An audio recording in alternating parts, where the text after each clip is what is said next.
Welcome proteins, welcome to class 9th। अब आपका एक बहुत ही इंपॉर्टेंट क्लास स्टार्ट हो चुका है और आई होप कि आप इस क्लास को काफ़ी इंजॉय करोगे साइंस में। बिकॉज अगर मैं देखूं तो क्लास 9th का जो रिलेशन है वो क्लास 11th से डायरेक्टली है। आपके जो साइंस के टॉपिक्स हैं या जो चीज़ें इसमें पढ़ाई जाएंगी क्लास 9th में वो काफ़ी अलग है, अच्छे लेवल का है। क्लास 8 तक का जो लेवल था उसके कंपेयर में क्लास 9th काफ़ी स्टैंडर्ड आप कह सकते हो। और यहाँ से जो शुरुआत होती है वो थोड़ा सा अलग है, तो बस ध्यान लगा के, मन लगा के पढ़ना। मैं एज ए मेंटोर आपका हेल्प करूंगा ही। मैथ साइंस तो आप इस चैनल पे पढ़ ही सकते हो। एनसीईआरटी का ये जो चैप्टर है, अगर इस चैप्टर को अच्छे से समझना है बस इस वीडियो को एंड तक देख लो, क्योंकि हम यहाँ पर line by line NCERT cover करने वाले हैं टोटली। और उसके अलावा जो भी आपको इन टेक्स्ट क्वेश्चन वगैरह है, जो भी एक्टिविटीज़ हैं, वो सब कुछ सॉल्व करने की कोशिश करेंगे। तो कुछ बचेगा नहीं, आपको हम बस हलवा बना के देंगे, आपको सिर्फ निकल जाना है बच्चों। वीडियो को एंड तक देखना, हाईलाइटर वगैरह लेके बैठना, मैं आपको बता दूंगा कि अंडरलाइन करना है। कहने का मतलब है फुल पैकेज है, ठीक है। चलो भाई, बिना किसी देरी के स्टार्ट करते हैं। थोड़ा पेशेंस रखिए, सब कुछ समझ में आएगा, ध्यान से देखिएगा। मैटर्स इन आवर सराउंडिंग, ठीक है। अब यहाँ पर मैटर क्या होता है ये भी आप यहाँ पर देखेंगे हम। सराउंडिंग्स मतलब आसपास, तो हमारे आसपास मैटर्स हैं और उसके प्रॉपर्टीज़ के बारे में हम यहाँ पर पढ़ने वाले हैं। सबसे पहले कह रहा है, as we look at our surroundings we see a large variety of things that with different shape, size and texture. जाहिर सी बात है, अलग अलग चीज़ें हैं। ये देखो, अलग किस्म का, मैं अलग किस्म का, ये बोर्ड अलग किस्म का। Everything in this universe is made up of material, yes, which है ना, साइंटिस्ट हैव नेम्ड मैटर। अब दुनिया में जितनी भी चीज़ें हैं वो सब मटेरियल से बनी हुई हैं। मैं एक मटेरियल हूँ, ये भी चीज़ एक मटेरियल है, सब चीज़ मटेरियल है। जो भी हम देख पा रहे हैं अपने आसपास, हमारे रीच में है, और साइंटिस्ट ने इसको मैटर का नाम दिया है। लेकिन फिर भी क्राइटेरिया है कि आखिर मैटर किसको कहेंगे। तो कह रहा है कि जैसे हम लोग जो सांस लेते हैं या जो खाना खाते हैं, जो पत्थर है, क्या बोलते हैं इसको, क्लाउड्स, बादल है, तारे हैं, प्लांट्स हैं, एनिमल्स हैं, इवन कि एक छोटा सा ड्रॉप ऑफ वाटर या फिर एक सैंड का पार्टिकल भी क्या है सर, मैटर है। फिर भी जो कंडीशन है वो ये है कि we can also see, we look around that all things mentioned above occupies a space. ये देखो, occupies a space and have mass. ठीक है, हमारे आसपास हर चीज़ में मैटर है, बट मैटर किसको कहेंगे? तो डिफाइन करने के लिए कहा है कि हमारे आसपास में जो भी चीज़ें हैं जो स्पेस ऑक्युपाई करती हैं और जो मास रखती हैं, उसको हम लोग कहेंगे क्या? मैटर। यानी matter is a substance having mass and occupies space, या हैविंग वॉल्यूम भी आप कह सकते हो। क्योंकि जिसके पास स्पेस होगा वो उसके पास वॉल्यूम होगा। वॉल्यूम का मतलब ही क्या होता है? Space occupied by anything is called volume, है कि नहीं है? कोई चीज़ कितनी जगह ले रही है वही तो स्पेस है, वही तो वॉल्यूम है। जैसे कि मैं हवा में खड़ा हूँ, हवा में जगह ले रहा हूँ ना, ठीक। चलो आगे बढ़ते हैं। तो मैटर क्या हो गया? मैटर क्या हो गया? जो भी चीज़ जगह लेती है, जिसके पास भी कुछ मास मतलब वजन कह लो आप, जिसके पास भी वजन है। क्लियर है? इसके पास वजन है, यस, जगह ले रहा, यस। हवा के पास वजन है, यस, जगह ले रहा, यस। इसका मतलब है कैसे मैटर है। कह रहा है कि since early times human beings have been trying to understand their surroundings. Early Indians philosopher classified matters in the form of 5 basic elements. उनने पंच तत्व का नाम दिया था कि भाई 5 चीज़ें हैं अपने आसपास मैटर के नाम पे। उनने कहा था कि यही 5 पे सब कुछ है निर्भर, डिपेंडेंट। एयर हो गया, अर्थ हो गया, फायर हो गया, स्काई हो गया, वाटर हो गया। उनने कहा कि इन 5 चीज़ों में ही ये सारे लिविंग नॉन लिविंग समाया हुआ है हमारे यूनिवर्स में। जो हमारी पहुँच है उन सब में हम ये 5 चीज़ें ही देख सकते हैं, या 5 चीज़ों से ही हमारा यूनिवर्स बना हुआ है। ये पुराने फिलोसोफर्स का कहना था, एंशिएंट इंडियन की बात कर रहा है। और वही 5 चीज़ से सारे लिविंग नॉन लिविंग बने हुए हैं। अब कह रहा है क्या? दीज 5 बेसिक एलिमेंट्स हैं। और उसके अलावा कह रहा है कि जो उस वक्त ग्रीक के फिलोसोफर्स थे उस टाइम पे, वो भी कहीं ना कहीं इस तरह के क्लासिफिकेशन को वैलिड करते थे, मानते थे। तो कहने का मतलब सिर्फ हमारे इंडिया में नहीं बल्कि वर्ल्ड लेवल पे कहीं ना कहीं इस चीज़ को मान्यता थी कि 5 चीज़ें हैं, बेसिक एलिमेंट्स हैं, air, earth, fire, sky and water. इसी सारे लिविंग नॉन लिविंग बने हुए हैं, ठीक है। बट आज के टाइम पे modern day scientist have evolve 2 types of classification of matter based on their physical properties and chemical nature. अभी जो है ना, लोगों ने कहा कि नहीं, ऐसे नहीं होता है, ये 5 चीज़ें नहीं है, बल्कि हम फिजिकल प्रॉपर्टी और केमिकल प्रॉपर्टी के हिसाब से 2 अलग अलग तरीके से चीज़ों को बांट सकते हैं। एक मिनट, ये क्या है? अब यहाँ पर क्या कह रहा है सर? देखो, फिजिकल प्रॉपर्टी की जहाँ तक बात है, मतलब कोई चीज़ देखने में कैसा है, छूने में कैसा है ना, साइज, शेप वगैरह। केमिकल नेचर तो आपको पता ही होगा कि कोई चीज़ कैसे बिहेव करता है किसी दूसरे के साथ केमिकली, या फिर चेंजेस किस तरीके से वो मेडअप हुए हैं, है ना, या किस तरीके से वो नई चीज़ फॉर्म कर सकते हैं, ये सब केमिकल प्रॉपर्टीज़ में आती हैं। इस चैप्टर में हम लोग जो लर्न करेंगे वो है फिजिकल प्रॉपर्टीज़। कि जो मैटर है, हमारे आसपास की जो चीज़ें हैं, उसकी फिजिकल प्रॉपर्टी क्या है। ये जो चीज़ है इसकी फिजिकल प्रॉपर्टी क्या है, छूने में, देखने में, है ना, जिसको हम इजीली ऑब्जर्व कर सकते हैं आंखों से, टच से, है ना, हमारे सेंस ऑर्गन जिसको फील कर सकते हैं इजीली, वो सब फिजिकल प्रॉपर्टी में आते हैं। तो ये फिजिकल प्रॉपर्टी के बारे में ही ये हमारा पूरा जो चैप्टर है बेस्ड होगा। जबकि केमिकल प्रॉपर्टी के बारे में कह रहा है कि हम लोग ऊपर क्लास में पढ़ेंगे। केमिकल एस्पेक्ट्स ऑफ मैटर, है ना, aspects of matter will be taken up in subsequent classes या चैप्टर्स। ठीक है, अच्छा, क्लासेस नहीं चैप्टर्स, मतलब इसी क्लास में अलग पढ़ेंगे हम लोग। पहला टॉपिक है हमारे पास physical nature of matter. Physical property की बात करेंगे, ये तो पहले ही क्लियर है। पहला जो फिजिकल नेचर है वो यहाँ पर क्लियर है। हम पहला नेचर के बारे में बात करने वाले हैं, matters is made up of particles. हम बात कर रहे थे कि हमारे आसपास की चीज़ें जिसके पास मास है, वॉल्यूम है, वो क्या है, मैटर है। और मैटर कह रहा है कि पार्टिकल्स से बने होते हैं। पहला हमारे पास ये प्रॉपर्टी है। 4 प्रॉपर्टी पढ़ेंगे, याद रखिएगा। ये पहला प्रॉपर्टी आप ऐसे याद रख लीजिएगा भैया, अंडरलाइन कर लो इसी को, कि matters are is made up of particles. For a long time 2 schools of thoughts, है ना, prevailed regarding the nature of matter. 2 किस्म की सोच थी। क्या? One school believed matter to be continuous like block of wood. एक तो ये मानता था कि जो मैटर्स हैं वो कंटिन्यूअस हैं, है ना, उसके जो शेप साइज वगैरह है जो बने हुए हैं वो कंटिन्यूअस तरीके से बने हुए हैं, जैसे कि लकड़ी होता है। जबकि दूसरा जो स्कूल था, whereas the other thought that matter was made up of particles like sand.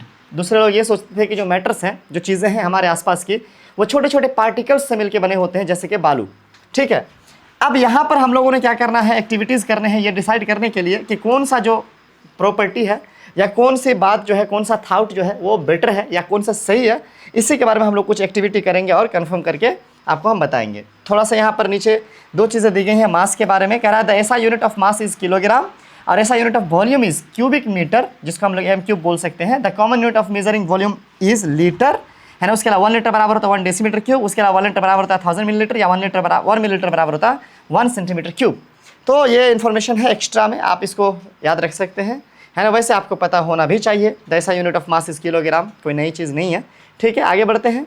हमारे पास जो पहला एक्टिविटी है उसमें हमने क्या करना है सर, वाटर लेने हैं और उसके बाद हमें साल्ट लेने हैं, जैसे कि फ़ोटो में दिखा सकता है, या फिर आप साल्ट की जगह पर शुगर भी ले सकते हो, और उसका आप स्ट्रे करने हैं। मान लो आपने 100 ml ऑफ वाटर लिया और उसको मार्क कर लेना है। मैं फिर से क्या कह रहा हूँ, मान लो आपका वाटर यहाँ तक था, है ना, आपने मार्क कर लिया कि मेरा वाटर यहाँ तक है। अब आप 2 चम्मच चीनी मिला दो, है ना, साल्ट या शुगर मिला दो, और उसको स्टर घुलाने के बाद आप देखो कि जो आपका लेवल था, किसका, वाटर का, ये लेवल क्या इंक्रीज़ हुआ है, क्या ये लेवल बढ़ा है। आप देखोगे कि 1-2 चम्मच पानी मिलने के बाद भी, सॉरी, चीनी मिलने के बाद भी इसका लेवल नहीं बढ़ा। तो वो जो 1-2 चम्मच चीनी है वो भी मैटर है, ये पानी भी मैटर है। तो ये कहाँ एडजस्ट हो गया, ये कहाँ गायब हो गया, ये क्यों, लेवल क्यों नहीं बढ़ा, उसने कोई जगह लिया होगा ना, कहाँ गया। तो यहाँ पर आप फोटो में देख सकते हो, इसको थोड़ा दिखाने की भी कोशिश की गई है। क्या कि यहाँ पर जो साल्ट हमने लिया था, जब उसको हमने स्टर किया, घुलाया, स्टार, यहाँ पर देखो क्या स्टार किया, तो क्या हो गया सर, देखो पार्टिकल्स, जो बड़े बड़े पार्टिकल्स थे, पहले बड़े बड़े पार्टिकल्स, ये वाटर के पार्टिकल्स को दिखाए गए थे। एग्जैक्टली ऐसे नहीं होते, बट समझने के लिए दिखाया गया है। और ऐसे पार्टिकल्स बड़े बड़े हैं, और फिर क्या दिखाया गया कि उसके बीच बीच में, है ना, छोटे छोटे पार्टिकल्स क्या हो गए, जो स्पेस बचा था, छोटे छोटे पार्टिकल्स उसमें साल्ट या शुगर के क्या हो गए, एडजस्ट हो गए। ठीक है, अब यहाँ पर हमें क्या समझ में मिलता है, हमें यहाँ समझने में आया कि जो पार्टिकल्स हैं, है ना, किसके, शुगर के, वो भी छोटे छोटे से हैं, और जो पार्टिकल्स हैं वाटर के, वो भी छोटे छोटे से हैं। तो छोटे छोटे पार्टिकल्स के बीच में जो स्पेस है, गैप्स हैं, वहाँ पर एडजस्ट हो जा रहे हैं दूसरे, है ना, सबस्टेंस के पार्टिकल्स। ठीक है, इससे एक बात समझ में आया क्या, कि अगर बीच में स्पेस नहीं होती या पार्टिकल से नहीं बने होते तो ना ही चीनी एडजस्ट होता, ना ही वाटर उसको एडजस्ट कर पाता। तो यहाँ पर हमें कहीं ना कहीं ये प्रूफ करता है कि जो वाटर है या फिर जो बाकी मैटर है, जैसे कि यहाँ पर शुगर है या साल्ट है, वो भी किसी न किसी पार्टिकल से मिलकर बने हुए हैं। इस एक्टिविटी से हमें यही पता चलता है। आगे बढ़ते हैं। तो यहाँ पर हमारा जो पहला नेचर है कि matter is made up of particle, उसके लिए, है ना, हमने एक एक्टिविटी देखा। ऑफकोर्स पार्टिकल से मिलकर बने होते, वरना एक दूसरे में डिजॉल्व नहीं होते। आइए, क्योंकि भाई सब अपना जिद पे पकड़ा रहता है ना भाई, कि हम चीनी हम लिया, हमको अलग स्पेस दो गिलास में। पानी कहता है कि हमारा अपना औकात है भैया। अब आ रहा है दूसरा प्रॉपर्टी, वह है कि how small are this particles of matters. ठीक है, ये तो समझ में आ गया कि पार्टिकल्स से बने होते हैं, लेकिन ये कितने छोटे हैं, छोटे तो हैं, ये भी समझ में आ रहा है कि छोटे छोटे पार्टिकल से बने होते हैं, बस कितने छोटे होते हैं। अब हमें क्या करना है, इसके लिए क्रिस्टल ऑफ पोटासियम परमैंगनेट लेने हैं, जिसका कलर क्या होता है सर, जिसका कलर पर्पल होता है। मैं ले लिया पर्पल कलर, सॉरी ये पर्पल ही है, हाँ पर्पल है। पर्पल कलर मैंने ले लिया। तो पर्पल कलर का होता है पोटेशियम परमैंगनेट। आपने क्या करना है सर, इसको लेना है, अबे यार ये ठीक है। उसके बाद आपने फिर से वाटर ही लेना है, जैसे यहाँ दिखाया गया है 100 ml ऑफ वाटर ले लीजिए, इसमें 2-3 ग्राम जो है पोटेशियम परमैंगनेट मिला दीजिए। ये वाटर लिया गया है 100 ml मिलीलीटर, और उसके बाद इसमें क्या करा गया है, कुछ ऐसे थोड़ा सा मिला दिया गया है। मिलाएंगे तो इसका कलर ऐसा पर्पल सा हो जाएगा। डन। अब आपने क्या करना है सर, इस 100 ml में से 10 ml आपको एक्सट्रैक्ट करके अलग से निकाल लेना है किसी टेस्ट ट्यूब से। ठीक, देखो मैं क्या कह रहा हूँ। एक तो आपने पोटेशियम परमैंगनेट ही मान लो इतना सा लिया था, थोड़ा सा लिया था। अब यही थोड़ा सा potassium permanganate, sorry potassium permanganate ही लेते ना, हाँ इतना छोटा सा आपने इतना सा तो लेवे किया था मान लो, इसमें से ये पूरा में मिक्स हुआ था इतना पूरा में। अब इस पूरा का अगर आपने 10 हिस्सा करके एक हिस्सा यानी 10 ml ही आपने लिया है, तो इसका 10 पार्ट करके एक पार्ट, मतलब इतना छोटा सा पार्ट इसमें गया होगा पोटेशियम परमैंगनेट का। क्या अब इसको क्या करा गया, फिर से 90 ml में मिक्स करा गया है, मिला के 100 ml हो गया। तो हमने क्या देखा कि ये फिर से 90 ml को, जो कि सिंपल वाटर था, उसको फिर से ये कन्वर्ट कर दिया इस कलर में, यानी ये जो पोटेशियम परमैंगनेट का जो कलर है वो इसमें भी पूरा मिक्स हो चुका है। लेकिन इसमें कितना पोटेशियम परमैंगनेट आया होगा, जाहिर सी बात है इतना आया होगा, इतना क्योंकि इसका 10 हिस्सा करके एक हिस्सा आया था ना। अब इसमें से फिर 90 ml यही रह गया, 10 ml फिर से एक्सट्रैक्ट किया गया है, और इस 10 ml को फिर से 90 ml के साथ यहाँ मिक्स करा गया है। अब इसका 10 हिस्सा करके एक हिस्सा इतना छोटा सा आया होगा, अरे भैया अब तो है ना लिखना भी मुश्किल है, इसका 10 हिस्सा करके एक हिस्सा इतना छोटा सा आया होगा, वो इसमें है। अब उसने क्या कर दिया भाई, फिर से इसको पूरा ही पर्पल कर दिया, जबकि यहाँ पर फिर से 90 ml ऑफ ऐसे क्लियर वाटर मिलाया गया था। अब इनका क्या करा गया, फिर से 10 ml लिया गया और फिर से 10 ml को दूसरे में मिक्स करा गया। कहने का मतलब है, अब ये पिंक हो चुका है हालांकि, कहने का मतलब है कि अब इसका भी 10 पार्ट करके एक पार्ट। तो सोचो कि आखिर वो कितने टाइनी पार्टिकल्स होंगे कि फिर से 100 ml ऑफ वाटर क्या हो गए, उससे कलरफुल हो गए। अब पूरे में ही डिस्ट्रीब्यूटेड होंगे ना, पूरे में ही वो पार्टिकल्स फैले हुए होंगे ना, नहीं तो कहाँ पर ये पूरा ये कलरफुल होता, कैसे होता, नहीं होता ना। पूरा कलरफुल होने का मतलब है कि ये इसके पार्टिकल्स पूरे में ही डिस्ट्रीब्यूट हुए हैं, फैले हुए हैं। तो इसका मतलब हो गया कि आप समझ सकते हो कि पार्टिकल्स के, मैटर के जो पार्टिकल्स होते हैं कितने छोटे होते हैं, बहुत छोटे होते हैं। ठीक है, आगे बढ़े। अब कह रहा है कि दिस एक्सपेरिमेंट शोज, है ना, that just a few crystal of potassium permanganate can, है ना, potassium permanganate can color a large volume of water about 1000 liter. So we conclude that the most millions of tiny particles in just one crystal of potassium permanganate. बिल्कुल, जब वो उतना सा potassium permanganate इतने सारे water को क्या कर सकता है, कलरफुल कर सकता है, मतलब इतने सारे वाटर में वो अपने पार्टिकल्स को डिस्ट्रीब्यूट कर सकता है, मतलब उसके बहुत टाइनी क्या होंगे सर, पार्टिकल्स होंगे। यहाँ पर वही कह रहा है, which keep on dividing themselves into smaller and smaller particles. जब हम उसको स्टार्ट करते हैं, हिलाते जाते हैं, मिलाते जाते हैं, तो वो अपना पार्टिकल और छोटा से छोटा और छोटा से छोटा क्या करता जाता है सर, होता जाता है, करता जाता है। आगे बढ़ते हैं, यहाँ पर क्या लिखा है sir, the same activity can be done using 2 ml of Dettol instead of potassium permanganate. अगर आपके पास डिटॉल है, नहीं है पोटेशियम परमैंगनेट लैब में, कोई बात नहीं, आप डिटॉल को भी थोड़ा पानी में फिर उससे निकाल के फिर उससे थोड़ा पानी ऐसे करके मिलाते जाओ, आप देखोगे कि जो डिटॉल का जो स्मेल है वो कई मरतबा थोड़ा थोड़ा निकालने के बाद भी उसका स्मेल क्या रहेगा, स्टिल पाया जाएगा। यहाँ पर वही कह रहा है क्या, the smell can be detected even on repeated dilution. Dilution मतलब उसको वाटर मिला करके पतला करना, तो डाइल्यूशन करने के बाद भी आपको कहीं ना कहीं उसका स्मेल आता रहेगा। दिस प्रूव्स दैट कि उसके जो पार्टिकल्स है वो काफ़ी छोटे छोटे हैं, जो डिस्ट्रीब्यूट होते रहे फर्दर, है कि नहीं, डिवाइड होकर के। अब यहाँ पर कह रहा है the particles of matters are very small, they are small beyond imagination. भाई हम सोच नहीं सकते, बियॉन्ड इमेजिनेशन की बात कर रहा है, इतने छोटे छोटे पार्टिकल्स होते हैं, माइक्रोस्कोपिक होते हैं। माइक्रोस्कोपिक में भी क्या पता कितने छोटे, माइक्रोस्कोपिक में भी अलग अलग साइज होता है, माइक्रो में भी। अब ले आगे बढ़ते हैं, हमारे पास जो तीसरा कैरेक्टर, 2 कैरेक्टर हमने देख लिया कि ठीक है एक पार्टिकल से बने हैं, ठीक है पार्टिकल्स बहुत टीनी होते हैं।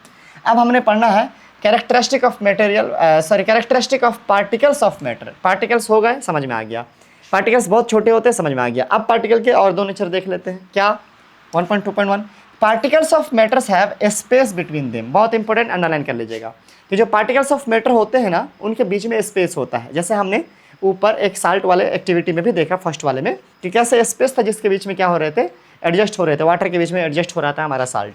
यहाँ पर कह रहा है in activity 1.1 and 1.2 so the particles of sugar, salt, Dettol और potassium permanganate got evenly distributed in water. पूरी तरीके से पानी में फैल गया था।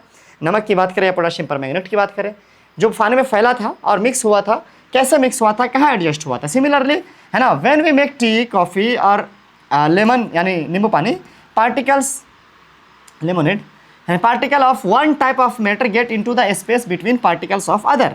जाहिर सी बात है, नींबू पानी ही बनाते हैं, तो आपने एक गिलास में मिलाया और आप देखते हो कि उस गिलास के किसी भी हिस्से का पानी आप पियोगे तो वहाँ पर आपको नींबू का टेस्ट मिलता है। इसका मतलब है कि नींबू के पार्टिकल्स जो है वहाँ तक पहुँचे हुए हैं। तो ये कैसे एक दूसरे के साथ एडजस्ट कर पाते हैं? यहाँ पर कह रहा है this shows that there is enough space between particles of matter.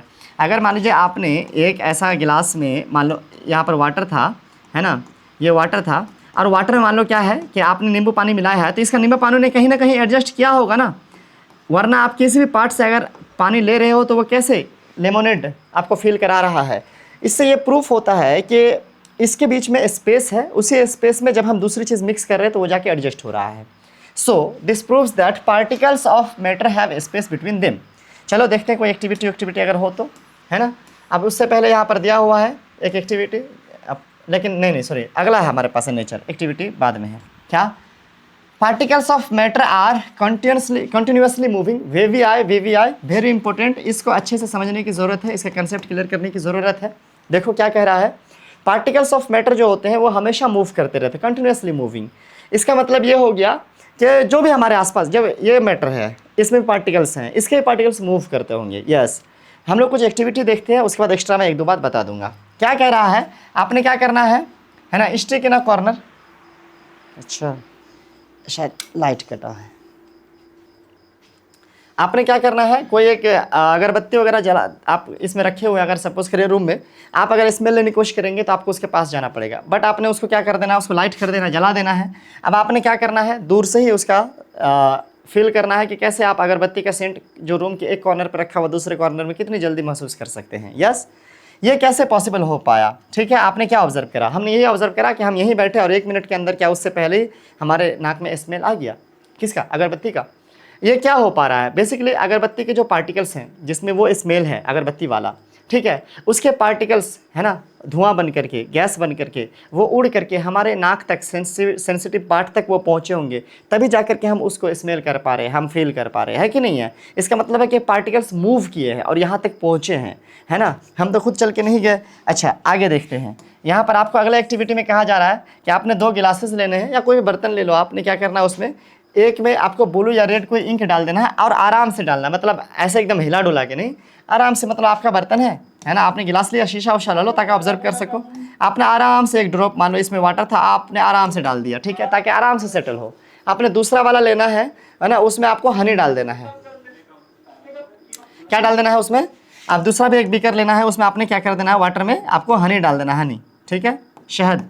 अब आपने इसको किसी रूम के कॉर्नर में बिना हिलाई डुलाई छोड़ देना है। अब आप ऑब्जर्व करो, आप खास करके इसको ऑब्जर्व करना, कलर तो आप अच्छे से देख पाओगे, आप देखोगे कि ये कलर कैसे मिक्स हो रहा है, आप मिक्स होता हुआ इसको देख पाओगे बहुत जल्दी। आई थिंक 2-4 मिनट के अंदर, 5 मिनट के अंदर आप देखोगे कि वो कलर धीरे धीरे बढ़ते आपने ड्रॉप आराम से डाला था कि वो जाके नीचे सेटल हो जाना चाहिए था, लेकिन नीचे नहीं सेटल होगा, वो जाके मूव करते करते आप देखोगे कि धीरे धीरे 1 घंटे के बाद तो आप ये देखोगे कि पूरा ही जो हमारा वाटर है वो कलरफुल हो चुका है। पूरा ही वाटर क्या हो चुका है बच्चों? कलरफुल हो चुका है। How is it possible?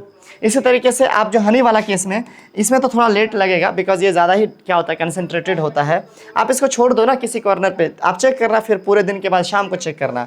आपने इसको आराम से मानो यहाँ पर डाला था, ये सेटल भी हो गया था नीचे, बट आप फिर शाम तक में फिर चेक करना था, ये पूरा ही वाटर है, कहीं ना कहीं हनी जैसा टेस्ट इनका आ चुका होता है। वो जो स्वीटनेस है, जो मीठापा है इनमें, वो कहीं ना कहीं फैल चुका होता है। हाउ इज़ इट पॉसिबल, है ना। यहाँ पर हमें यही सिखाने की कोशिश की जा रही है बच्चों कि जो पार्टिकल्स ऑफ मैटर हैं, चाहे वो इंक के केस में हो, चाहे वो हनी के केस में हो, वो मूव कर रहे हैं और वो कंटिन्यूसली मूव कर रहे हैं। कोई स्लो कर रहा है, कोई फास्ट कर रहा है, बट मूव कर रहा है। Not only the particles of honey और the ink, but the particles of itself water also. Water में आपने हनी डाला है तो वाटर के पार्टिकल्स भी मूव कर रहे हैं, and eight the same time Honey के पार्टिकल्स भी मूव कर रहे हैं। इंक के केस में भी इंक के पार्टिकल्स मूव कर रहे हैं, eight the same time water के पार्टिकल्स भी मूव करना चाह रहे हैं। That's why they mix with each other. ठीक है, अगला हमारे पास एक्टिविटी है, इसको देखने की कोशिश करते हैं, समझने की कोशिश करते हैं। अगला यहाँ पर कह रहा है कि आपने क्या करना है, एक क्रिस्टल ऑफ कॉपर सल्फेट लेना है। कॉपर सल्फेट क्रिस्टल कैसा होगा भाई? कॉपर सल्फेट और पोटेशियम परमैंगनेट, ऊपर हमने जो देखा था वो वाला, या कॉपर सल्फेट का, ये शायद ब्लू कलर का होगा। यहाँ पर आपने क्या करना है सर, इसको गर्म पानी में डालना है और दूसरा आपको ठंडे पानी में डालना है, ठीक है, और उसको हिलाना नहीं है। मतलब कॉपर सल्फेट का लीजिए, उसको मान लीजिए 2 तरह का पानी आपने लेना है ना, एक आपको ठंडा वाला, कोल्ड वाला, और एक आपको वार्म वाला, गर्म वाला। 2 तरह के पानी में आपने डाल देना है, सेम चीज़ सेम अमाउंट में डाल देना, सेम अमाउंट ऑफ वाटर भी ले लेना, ठीक है। और उसके बाद आप बिना हिलाए डुलाए उसको ऑब्जर्व करना, दोनों को एक साथ अगल बगल में रख के कंपेयर करना कि कैसे जो कलर हैं, क्योंकि ये कलरफुल होते हैं, कॉपर सल्फेट या पोटेशियम परमैंगनेट केमिकल क्रिस्टल के फॉर्म में होते हैं, बट कलरफुल होते हैं। अब देखो कैसे इसमें चीज़ें यहाँ से रिलीज़ हो रही हैं, क्रिस्टल से चीज़ें छूट छूट करके फैल रही हैं, और ये कैसे है ना मिक्स होता जा रहा है। आपने वही चीज़ फील करना है। आपको यहाँ पर यह भी फील करना होगा कि जो गर्म वाला है, जो वार्म वाटर था, उसमें तेज़ी से चीज़ें हो रही हैं विथ कंपेयर टू जो कोल्ड वाला था। जो कूल था उसमें आप देखोगे कि जो पोटेशियम परमैंगनेट का है ना या कॉपर सल्फेट का जो कलर है वो उतना तेज़ी से मिक्स नहीं हो रहा है, बट जो वार्म वाला वाटर है उसमें बहुत तेज़ी से मिक्स हो रहा है। That's why because we know that जो वार्म वाटर है उसके पास एनर्जी है। क्या है सर? एनर्जी है। कौन सी एनर्जी? हीट है। कौन सी? हीट एनर्जी है। और हीट एनर्जी उसको क्या कर रहा है? ज़्यादा मूव करने के लिए एनर्जी दे रहा है। हम जानते हैं कि मूव होना, पार्टिकल्स का मूव होना भी एक तरह का क्या है? काम है। और जो वर्क होता है वो बेसिकली एनर्जी से ही पॉसिबल हो पाता है। तो अगर उसको एनर्जी एक्स्ट्रा मिल रही है तो ज़्यादा वर्क हो पाएगा। So moving is itself of work, so work is done by energy. That's why it's having, because the warm water here, the warm water having more energy than the cold water. That's why we will see that the dissolving color in the liquid faster in warmer medium and slower in cooler medium. Okay, यहाँ पर यह भी चीज़ observe करना है। Particles of matter are, है ना, continuously moving. अब यहाँ पर हमने ये कंक्लूड करा कि जो पार्टिकल्स हैं वो मूव कर रहे हैं। दैट इज दे पोजेस, भाई मैं सच्ची बता रहा हूँ, मोस्ट ऑफ द क्लासेस में we will not feel like that. और मैं इतना ज़्यादा जैसे हकला रहा था, मैं अभी सीरियसली कह रहा हूँ, अभी भी मैं चीज़ें रिपीट भी कर रहा हूँ। इस क्लास में मेरे ख्याल से अभी स्टार्ट करने के बाद मेरा 4-5 दफ़ा हो गया चीज़ें रिपीट कर रहा है, हकलाने टाइप का। बिकॉज मैं आया था शूट पे 7 बजे, ठीक है, और अभी टाइम हो रहे हैं 10:30, ठीक है, रात के। तो बिकॉज़ आसपास में नॉइज़ होने की वजह से का मशीन वशीन चल रही थी, जिसकी वजह से हमें लेट हो गया। नींद भगा के मुँह धो के शुरू किया भाई। चलो कोई बात नहीं, मैं अपना बेस्ट ट्राई करूँगा। आपने बस ध्यान से बैठना है। मैं आपको बहुत अच्छे से समझाने की कोशिश करूँगा चीज़ें, फिर भी भले ही मुझे नींद आ रही है थोड़ी थोड़ी, बट ये मैं फील होने नहीं दूंगा आपको। आप जगे रहो बस। कह रहा था काइनेटिक एनर्जी। काइनेटिक एनर्जी क्या होता है? जाहिर सी बात है, जिसमें भी moving object having kinetic energy, जो भी चीज़ मूव कर रही होती है उसमें काइनेटिक एनर्जी होती है। तो इसमें चूंकि मैटर जो है ये मूव कर रहा है तो वो काइनेटिक एनर्जी पोजेस करता है। सही बात है। As the temperature rises particles move faster. आप इसको अंडरलाइन कर लेना यहाँ से यहाँ तक, है ना। We can say that with increase in temperature the kinetic energy of the particles also increase. बिल्कुल भाई, काइनेटिक एनर्जी मतलब मूव करने की, यहाँ से वहाँ मूव करने की पावर। अब कह रहा है in the above 3 activities we observe that particles of matter intermix with on their own with each other. जाहिर सी बात है अपने आप मिक्स होगा, आपने सिर्फ उसको डाल करके छोड़ दिया था। अब मिक्स होने का काम उनका अपने आप है। 1 मिनट में थोड़ा गेट खोल का था भाई, गर्मी है। ओह सॉरी, लाइट ही आ गया तो मैं पंखा चला देता हूँ। अब यहाँ पर कह रहा है they do so by getting into the space between the particles. अब ये क्यों कर पाते हैं? बिकॉज उसको पार्टिकल को स्पेस मिल पा रहा। अगर स्पेस नहीं मिल पाता तो धक्का मुक्की करते ना। धक्का मुक्की नहीं करने का है कि नहीं है?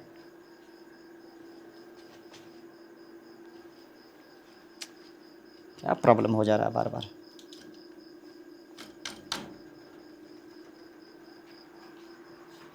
ठीक है, तो यहाँ पर धक्का मुक्की होता ना, पार्टिकल्स के बीच में स्पेस नहीं होता, है ना, तो कहाँ पे आके के वो लोग मिक्स होते, कहाँ पे आके स्पेस लेते। लेकिन उसके पास क्या था? बीच में स्पेस था, तो आसानी से आके क्या हो गए? एडजस्ट हो गए।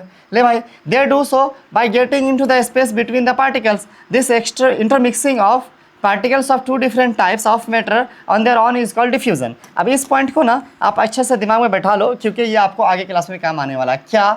क्या कि this intermixing of particles of 2 different types of matter on their on is called diffusion. Diffusion क्या होता है बच्चों? याद रखिएगा, डिफ्यूजन एक प्रोसेस है where 2 types of particle intermix, है ना, with each other by its own. मतलब एक्सटर्नल किसी फोर्स के बिना, एक्सटर्नल किसी प्रेशर के बिना चीज़ें अपने आप मिक्स हो, इधर से उधर फ्लो हो जाएं। इसको हम लोग कहते हैं डिफ्यूज़न। क्योंकि जैसे अमीबा एक छोटा सा माइक्रोस्कोपिक लिविंग ऑर्गेनिज्म है, जैसे उसमें जो खाने का मीडियम है, वो जो खाना खाता है, वो जो एक्सक्रीट करता है, गंदगी निकालता है, वो डिफ्यूज़न के हेल्प से ही करता है। उसके पास एक्स्ट्रा फोर्स लगाने के लिए चीज़ें नहीं होती हैं, अपने आप चीज़ें इंटरनल की तरफ जो है एब्जॉर्ब हो जाती हैं, और एक्सटर्नल की और अपने आप चीज़ें फिर जो है डिस्टिंग्विश हो जाती हैं। तो कहने का मतलब है कि कहीं ना कहीं अपने आप जो उनका लेन देन हो रहा है चीज़ों का, इसको हम डिफ्यूज़न कहते हैं। इसीलिए आप वहाँ पढ़ोगे बायोलॉजी में, इसी क्लास 10th में पढ़ोगे, इस क्लास में नहीं, क्या कि अमीबा है ना, अमीबा हम क्या कह सकते हैं, न्यूट्रिशन इन अमीबा आकर bye diffusion, the process of diffusion. आप इस तरह का वर्ड पढ़ोगे। तो मैं यहाँ पर कह रहा हूँ कि डिफ्यूजन क्या है कि चीज़ें अपने आप, मान लो दो एक लेयर है, यहाँ पर कुछ चीज़ें हैं, यहाँ पर कुछ चीज़ें हैं, अगर मान लो इसमें से कुछ पार हो पा रही है, अपने आप कुछ चीज़ें उधर चले गई, अपने आप कुछ चीज़ें इधर चले गई, तो इसको हम लोग डिफ्यूजन कहते हैं। ठीक है, हमने बाहर से इस पर कोई काम नहीं किया। कह रहा है कि वी ऑल्सो है ना observe that on heating diffusion become faster, why does this happen. अब जाहिर सी बात है कि जब हीट होता है, चीज़ें गर्म की जाती है, तो डिफ्यूजन फास्टर हो जाता है, मिक्स होने का प्रोसेस फास्टर हो जाता है। सपोज करो आपने ये लिया, कोई बर्तन लिया, इस पर आपने क्या करा सर, आग लगा दिया। ठीक है, अब इसमें मतलब वाटर है, आप क्या देखोगे, ये बॉयल जब होना शुरू होता है तो अपने आप ऐसे ऐसे खलबली मच जाती है इसके अंदर। तो वहाँ पर जब मिक्स होने की बात है, जो चाय पत्ते आप मिलाते हो, तो कैसे वो अपने आप मिक्स हो रहा होता है, हालांकि आपने कुछ नहीं करा। जाहिर सी बात है, जब चीज़ों के पास एनर्जी होंगी, जब एनर्जी होगा तो उसके पास जो होगी ना मूवमेंट करने का पावर भी ज़्यादा होगा, काइनेटिक फोर्स भी उसके पास ज़्यादा आ जाएगा।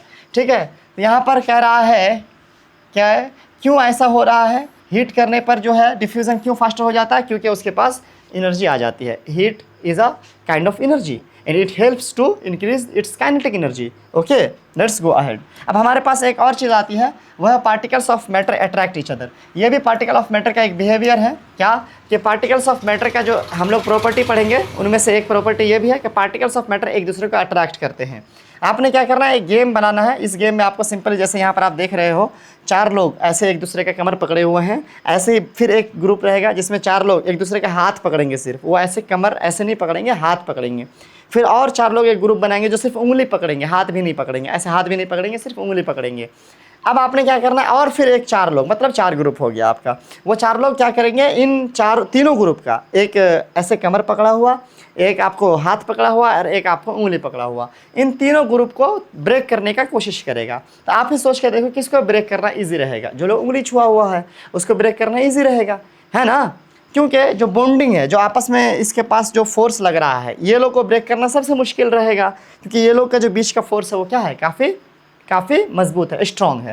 तो यहाँ पर कुछ ऐसे ही पढ़ेंगे कि जो पार्टिकल्स होते हैं मैटर के, उनके साथ भी कुछ ऐसा ही होता है भाई। कुछ पार्टिकल्स ऑफ मैटर आपस में काफ़ी स्ट्रॉन्ग होते हैं बॉन्डिंग, कुछ पार्टिकल्स ऑफ मैटर के जो बॉन्डिंग्स होते हैं वो उतने स्ट्रॉन्ग नहीं होते हैं।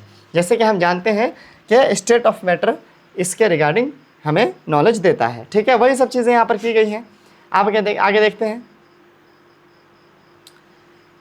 इसका यहाँ पर लिखा है कि if you consider each student as a particle of matter, then which group the particles held each other, है ना, विद द मैक्सिमम फोर्स। जाहिर सी बात है, वो जो ग्रुप था, फर्स्ट ग्रुप था जिसने एक दूसरे का कमर पकड़ रखा था, वो मैक्सिमम फोर्स से, है ना, पकड़ा रहेगा। एक्टिविटी 2, आपने क्या करना है, take an iron nail, a piece of chalk and a rubber. 3 चीज़ें आपको कही गई हैं, एक आयरन नेल है, एक आपको चौक है और एक आपको रबर है। आपने कंप्रेस करने की कोशिश करनी है, हथौड़ा से तीनों को ठोकने की कोशिश करना है। कौन जल्दी टूटता है ना, इसको आपको ऑब्जर्व करना है। जाहिर सी बात है कि क्या होगा, जो नेल होगा वो काफ़ी हार्ड होता है। आप नेल को अगर आप ठोकोगे तो आसानी से उसको तोड़ नहीं सकते आप, है कि नहीं है। एट द सेम टाइम जो चौक होगा, चौक को आप इजीली ब्रेक कर पाओगे, जैसे आप उसको हैमर करोगे इजीली ब्रेक हो जाएगा। In which of the above 3 substance do you think the particles are held together with greater force. जाहिर सी बात है, किस में ज़्यादा फोर्स है, तो आप कह सकते हो नेल में, जो आयरन से बना था उसमें ज़्यादा फोर्स है। आगे बढ़ते हैं, अगला एक्टिविटी है, take some matter in container, try cutting the surface of water with your fingers.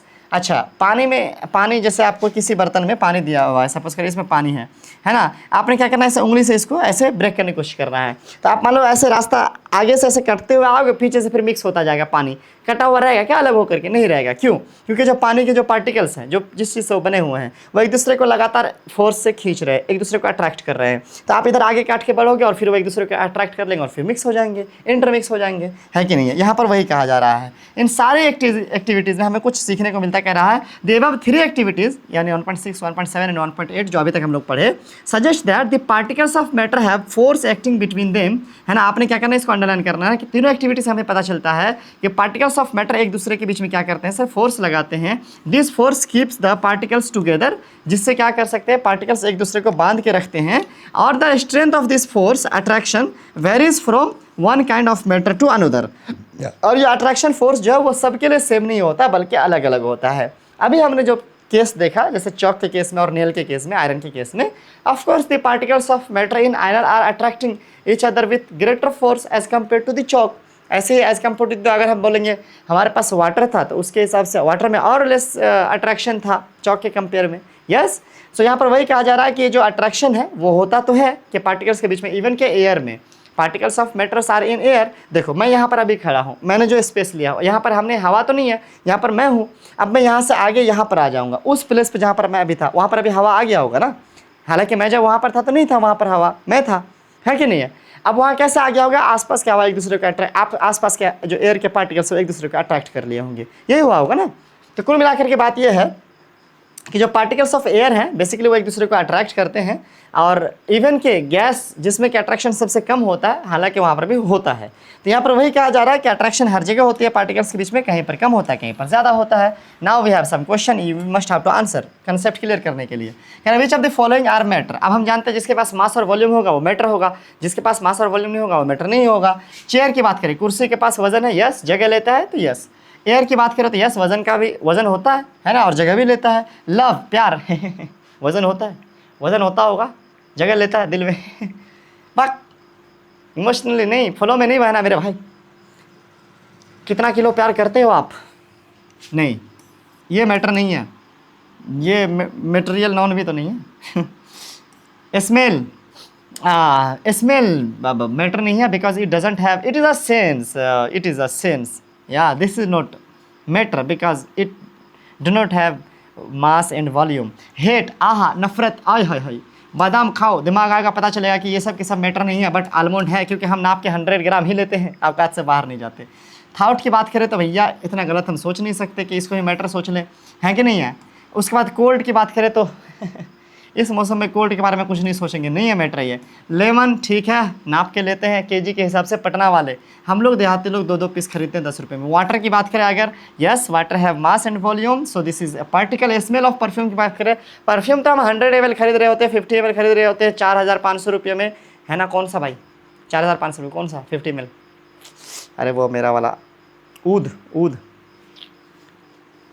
अब अगर बात करें smell of perfume is not matter, but yes perfume is a matter. Smell matter नहीं है, perfume itself is a matter, क्योंकि perfume के पास होता है वेट स्पेस, बट स्मेल फिर वही कहानी हो गई ना।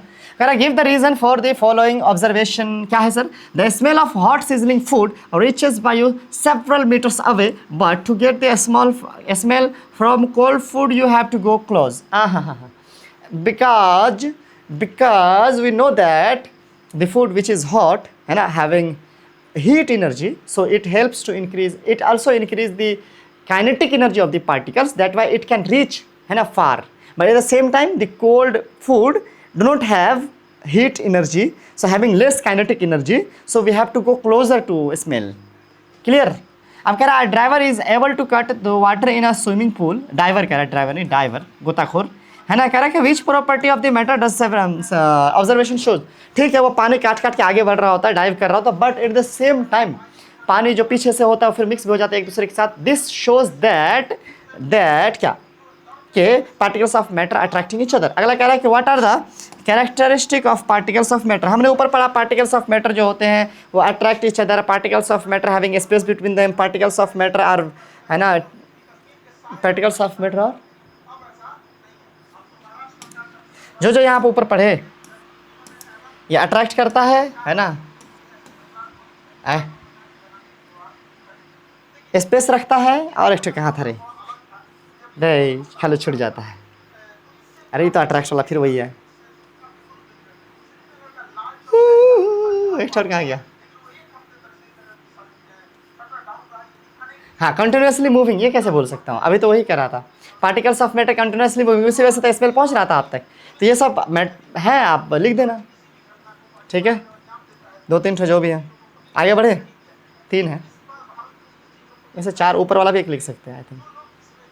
मैटर, वो तो मैटर क्या हो गया, यहाँ पर आपको पार्टिकल्स ऑफ मैटर कह रहा है, मैटर का नहीं कह रहा, तो ये 3 लिख देना। अब हमारे पास एक जो टॉपिक शुरू हो रहा है, इससे पहले मैं पानी पीना चाहूँगा एक घूंट। हमारे पास टॉपिक क्या है,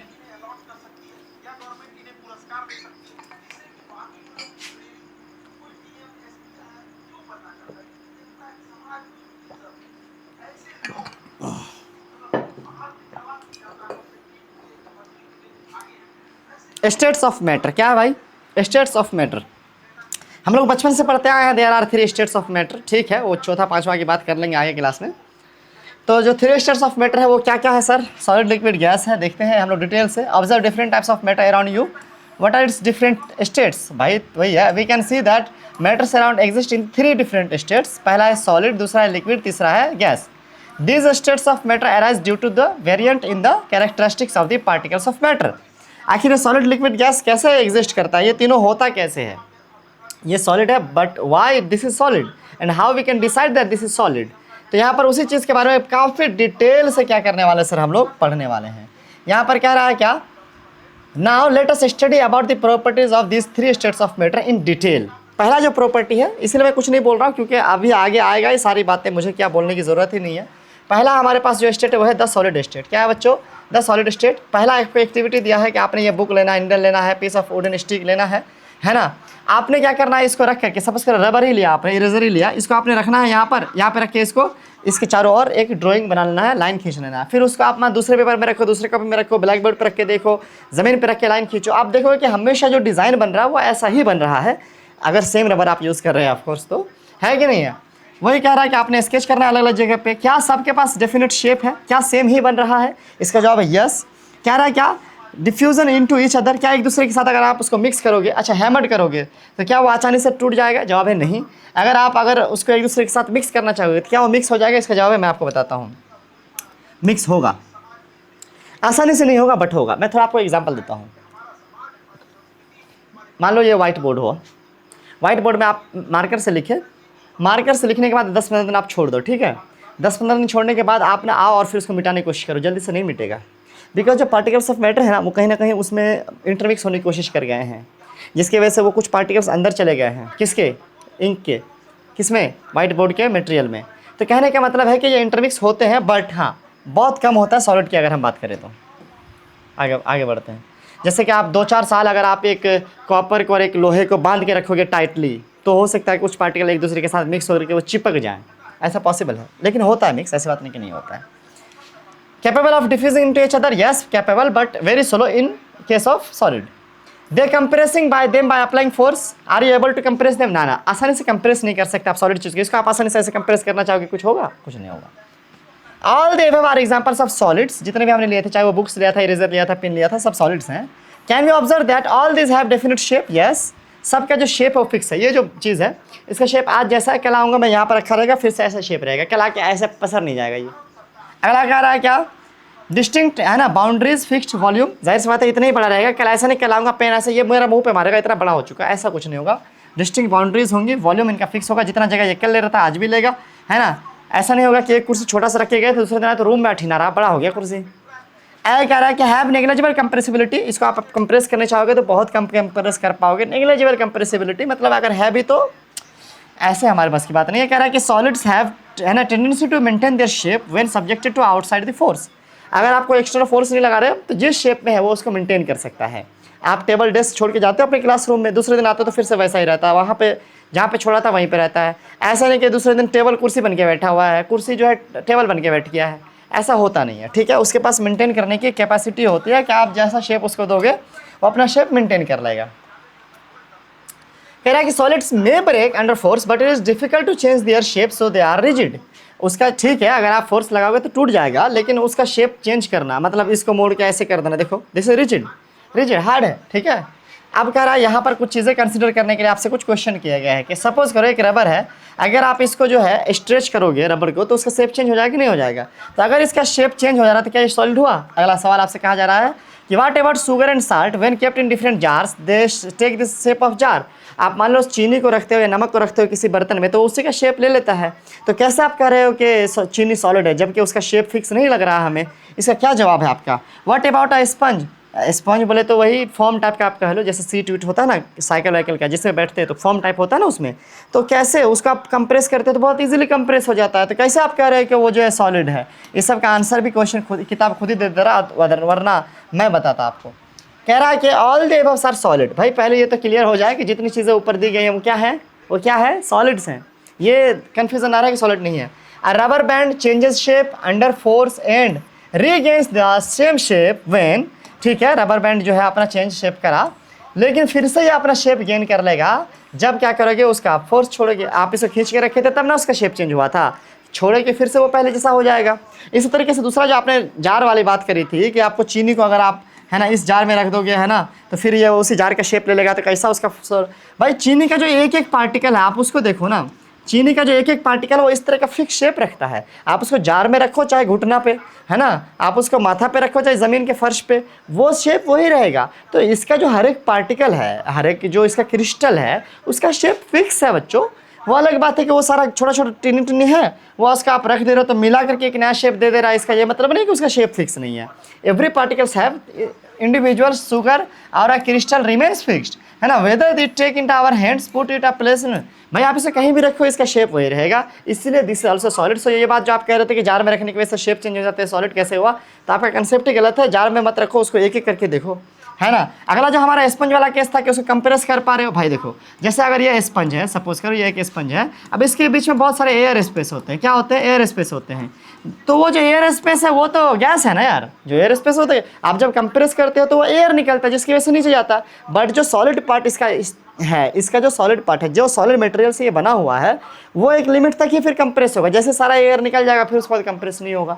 यहाँ पर वही कह रहा है कि इस ट्रैप्ड, मतलब इसमें जो एयर होते हैं, होल्स होता है, एयर ट्रैप्ड होता है। When we press it the air is expelled out and we are able to compress it. इसका ये मतलब नहीं कि सॉलिड है लेकिन ये क्यों कंप्रेस हो रहा है, because it has air and so when we try to compress it the air just expelled out, that's why it compressible. Otherwise when all the air will be expelled, that time if you will try to expand it more, compress it more, there will be no chance. या very high kind of force, मतलब machine से फिर छोड़ दो भैया, उस type पे तो क्या ही सॉलिड क्या ही लिक्विड, किसी भी चीज़ को तोड़ा जा सकता है। ले हमारे पास ये सॉलिड स्टेट था जहाँ पर हमने क्या देखा कि इसका डेफिनेट शेप होता है, डेफिनेट वॉल्यूम होता है, लॉ कंप्रेसिबिलिटी होती है, मूवमेंट ऑफ द पार्टिकल्स जो होते हैं उसमें कम होते हैं। अब आता है हमारे पास जो सेकेंड स्टेट है, that is the liquid state. इसके बारे में भी हम कुछ डिटेल से देखेंगे। पहला एक्टिविटी है, कुकिंग ऑयल हो, वाटर हो, मिल्क हो, जूस हो या कोल्ड ड्रिंक हो, है ना। आपने क्या करना है सर, सबको ले लेना है थोड़ा थोड़ा अलग इसमें, है ना। 50 ml सब में ले लो, मान लो अलग अलग बर्तन में सब कुछ। उसके बाद एक सिलेंडर है ना, measuring cylinder from the laboratory, नापने के लिए कुछ ले लो, ठीक है। और उसको 50-50 ml का अलग अलग बर्तन में रख लो, ये सब कुछ वाटर, कुकिंग ऑयल, जूस वगैरह। What will happen of this liquids are split on the floor. अगर आप इसको गिराओगे फ्लोर पे क्या हो जाएगा, फैल जाएगा। अगर इसको आप फ्लोर पे गिराओगे तो क्या होगा, फ्लोर पे ये फैल जाएगा। अब ना क्या करना है कि measure 50 ml of any liquid transfer into the different containers on 1 by 1। अब मान लो कि सब में 50-50 ml का है, आप एक का दूसरे में रख के देखो, दूसरे को तीसरे में रख के देखो, तो आप क्या देखोगे कि भैया सब बराबर जगह ले रहा है, बराबर जगह ले रहा है। Does the volume remain the same. आप लिक्विड को किसी भी बर्तन में रखो ना, जगह उतना ही लेगा, भले ही जो भी आपका बर्तन का शेप है वो उसमें चेंज हो जाएगा, बट जगह अगर 50 ml है तो 50 ml लेके रहेगा वो। आप उसको 40 ml में एडजस्ट कर ही नहीं सकते, गिर जाएगा छलक करके। तो क्या इसका वॉल्यूम फिक्स हुआ, यस वॉल्यूम फिक्स हुआ, क्योंकि इसका जो जगह है वो फिक्स है। Does the shape of the liquid remains the same. Shape fix नहीं है, क्योंकि आप जिस बर्तन में रख रहे हो लिक्विड वैसा हो जा रहा है, इसका शेप फिक्स नहीं है बट वॉल्यूम फिक्स है। जगह वो बराबर लेगा बट शेप जैसा आप रखोगे, जैसे चाहोगे वैसा हो जाएगा। When you power the liquid from one container into the another, does it flow easily? Yes, ये flow easily होता है, इसलिए उसको फ्लूइड भी कह सकते हैं। जो चीज़ें फ्लो होता है उसको फ्लूइड कहते हैं, जैसे एयर या वाटर वगैरह। तो कुल मिलाकर के बात यह है कि हमने लिक्विड के बारे में इसमें देखा कि लिक्विड जो होता है उसके पास वॉल्यूम फिक्स होता है, जगह तो बराबर लेगा बट शेप फिक्स नहीं होता है, शेप चेंज कर लेगा अपने बर्तन के हिसाब से। और इसका जो पार्टिकल के बीच में स्पेस होगा वो भी थोड़ा ज़्यादा होगा कंपेयर टू सॉलिड। और जो इंटरमिक्सिंग जो कैपेबिलिटी है, जो इधर उधर पार्टिकल्स मूव करते रहते हैं जिसकी वजह से दो पार्टिकल्स इसमें मिक्स हो जाते हैं, वो भी थोड़ा इसमें ज़्यादा देखने को मिलेगा सॉलिड के कंपेयर में। उसके अलावा अगर हम बात करें कि फ्लो करने वाली जो कैपेसिटी है वो सॉलिड में नहीं है। सॉलिड को अगर आप कहीं पे रखोगे तो वैसा ही रहेगा, फ्लो नहीं होगा, बहेगा नहीं। बट लिक्विड के अंदर एक एक्स्ट्रा चीज़ है, वो क्या है, फ्लो करने की कैपेसिटी। तो ये फ्लो कर सकता है, इट इज़ फ्लूइड। आगे बढ़ते हैं, चलिए यहाँ पर कुछ लिखा हुआ पढ़ते हैं। कह रहा है कि we observe that liquids have no fixed shape, है ना। अब इसको अंडरलाइन कर लेना, बट अ फिक्स्ड वॉल्यूम। ठीक, शेप फिक्स नहीं, वॉल्यूम फिक्स है। They take up the shape of the container in which they are kept. Liquids flow and change shape, so they are not rigid but they can but it can be called fluid. कह रहा है कि वो flow ही चीज़ है जो मैंने बोली कि ये फ्लो कर सकता है, तो ये रिजिड नहीं है, है ना, तो इसको हम लोग फ्लूइड कह सकते हैं। ठीक है, Refer to activity 1.4 and 1.5 where we saw that the solids and liquids can diffuse into liquid। जाहिर सी बात है, हमने ऊपर देखा था कि डिफ्यूजन एक प्रोसेस होते हैं जिसमें सॉलिड लिक्विड यानी चीनी जो कि सॉलिड था और लिक्विड जो कि वाटर था हमने मिक्स करा और मिक्स हो गया था। ऐसे कह रहा था गैस फ्रॉम द एटमॉस्फेयर। अगर देखो सॉलिड लिक्विड की बात करें तो मिक्स हो गया था, लेकिन अगर हम बात करें गैस की, वो भी क्या होता है, डिफ्यूज होता है और डिजोल्व होता है वाटर में। एक नई चीज़ में क्या बता रहे, देखो जहाँ तक बात है सॉलिड लिक्विड की, वो तो मिक्स हो ही रहा था और हमने देखा कि हाँ वही होता है। बट क्या गैस भी मिक्स होते हैं? जवाब है यस, गैस भी वाटर में मिक्स होते हैं। जैसा कि आप देख सकते हो कुछ gases, the specially oxygen gas की बात कर रहा है, कार्बन डाइऑक्साइड गैस की बात कर रहा है, are essential for the survival of aquatic animals and plants. पेड़ पौधे को सांस लेने के लिए ऑक्सीजन चाहिए, खाना बनाने के लिए कार्बन डाइऑक्साइड चाहिए। ये जो पेड़ पौधे कहाँ होते हैं, प्लांट जो पानी के अंदर होते हैं उसको भी चाहिए होता है। वो कहाँ से लेते हैं? तो पानी में जो डिजॉल्व रहता है ये ऑक्सीजन कार्बन डाइऑक्साइड, वहाँ से लेते हैं। दूसरी चीज़, जो एनिमल है, सपोज करिए क्या है आपका एनिमल के केस में आप मछली ही है, मछली क्या करेगा, सांस लेने के लिए ऑक्सीजन लेगा ना, और मछली सांस में क्या छोड़ेगा, कार्बन डाइऑक्साइड छोड़ेगा ना। तो उस केस में ये जो ऑक्सीजन कार्बन डाइऑक्साइड वगैरह का एक्सचेंज वगैरह है, तो ये कहीं ना कहीं मिक्स है, किसमें, वाटर में। तो हमने क्या देखा कि सॉलिड जिस तरीके से लिक्विड में मिक्स हो सकता है, इसी तरीके से जो गैस है वो भी क्या हो सकता है सर, लिक्विड में मिक्स हो सकता है। आगे बढ़े, बिल्कुल आगे बढ़ सकते हैं, आगे बढ़ सकते हैं। All living creatures need to be breathe for survival. जाहिर सी बात है सांस लेने के लिए चाहिए। जैसे कह रहा है कि the aquatic animals can be breathe under water due to the presence of dissolve oxygen in water. मछली सांस क्यों ले पा रही है? क्योंकि भैया पानी में ऑक्सीजन है। भले हम लोग को लग रहा है कि भैया पानी में ऑक्सीजन है, हम लोग नहीं ले सकते, उसका गिल्स है, special kind of nature, kind of क्या कह सकते हैं, सिस्टम है। दस वी में है ना इंक्लूड दैट। अब यहाँ पर हम कह सकते हैं, ये आप अंडरलाइन कर लो, क्या सॉलिड्स हो, लिक्विड्स हो एंड गैसेस हो can diffuse into liquids. Liquid में ये सब के सब क्या हो सकते हैं, डिफ्यूज हो सकते हैं, यानी इंटरमिक्स हो सकते हैं automatically. The rate of diffusion of liquid is, underline करना, मैं मिटा रहा हूँ, the rate of diffusion of liquid in liquid is higher than that of solid. हमने पहले ही कहा था ना कि सॉलिड में भी ऐसी बात नहीं है कि चीज़ें मिक्स नहीं होती। मैंने केस आपको जैसे कि मैंने कहा कॉपर और आप एल्युमिनियम को ही बांध के रख दो, लोहा को ही बांध के रख दो, दो अलग अलग मटेरियल को बांध के रख दो, साल 2 साल के बाद थोड़ा बहुत होगा। मैंने आपको बोर्ड वाला एग्जांपल दिया कि मार्कर से लिख करके आप छोड़ दो तो होता, but this is very slow and low, है ना। यहाँ पर कह रहा है कि आप solid, this is due to the fact that in liquid state the particles move freely and have greater space between each other. जाहिर सी बात है, जो लिक्विड स्टेट की बात है उसमें पार्टिकल्स एक तो मूव कर पाते हैं आसानी से, इधर उधर भाग पाते हैं आसानी से, और दूसरी बात बीच में एक अच्छा खासा स्पेस भी होता है। इन केस ऑफ सॉलिड इसके बीच में एक तो स्पेस भी कम है और ऊपर से जो मूवमेंट है वो भी काफ़ी स्लो है। भाई खरगोश की चाल है, कछुए की नहीं, खरगोश की ऑफकोर्स, स्लो कछुआ ही था ना, नहीं खरगोश था ना, कछुआ, कछुआ जीत गया। भाई क्या बोल रहा हूँ मैं, हाँ सही बोल रहा हूँ। अब हमारे पास जो तीसरा स्टेट है वो है सर द गैसियस स्टेट। इसके बारे में बहुत डिटेल से आएगा। तो कह रहा है कि have you ever observe a balloon in balloon seller filling a large number of balloons from a single cylinder gas. सही बात है भैया, एक सिलेंडर गैस लेके आ रहा, भरे जा रहा, भरे जा रहा, भरे जा रहा। कितना भर दे रहा, कितना भर दे रहा, इतना भर दे रहा भैया, क्या बताए, हजारों बैलून भर दे रहा। इतना सा सिलेंडर में इतना सारा गैस था क्या? जवाब यस। यहाँ पर कह रहा है क्या, inquire from him how many balloons is able to fill from one cylinder. भाई बहुत सारा भर सकता है। Ask him which gas does he have into the cylinder. भाई इसके बारे में कौन सा गैस उसके सिलेंडर में रहता होगा, मैं बताता हूँ आपको, हीलियम गैस रहता होगा। हाइड्रोजन भी पहले भरा जाता था, बट हाइड्रोजन के साथ ये है कि वो आग लग जाता है, हेल्प करता है बर्न होने में। तो कभी कभी पार्टी में हैप्पी बर्थडे टू यू करने के चक्कर में बलूनवा जो है वो औकात दिखा देता था। इसीलिए अब जो है हाइड्रोजन का यूज़ नहीं किया जाता है, अब यूज़ किया जाता है सिर्फ और सिर्फ किसका सर, किसका सर, हीलियम का ज़्यादातर यूज़ किया जाता है। हीलियम गैस भी क्या होता है सर, अच्छा हल्का होता है, उड़ सकता है। आगे मिल गया जवाब, आगे बढ़े चलो। एक्टिविटी है, आपने क्या करना है, सिरिंज लेना है 3 ठो। कितना को लेना है सर, 3 ठो। आपने क्या करना है, तीनों में से मान लो एक में भर देना, एक में कुछ नहीं भरना, हवा, उसका ये वाला ये निकाल दे, पिस्टन निकाल देना, ठीक है।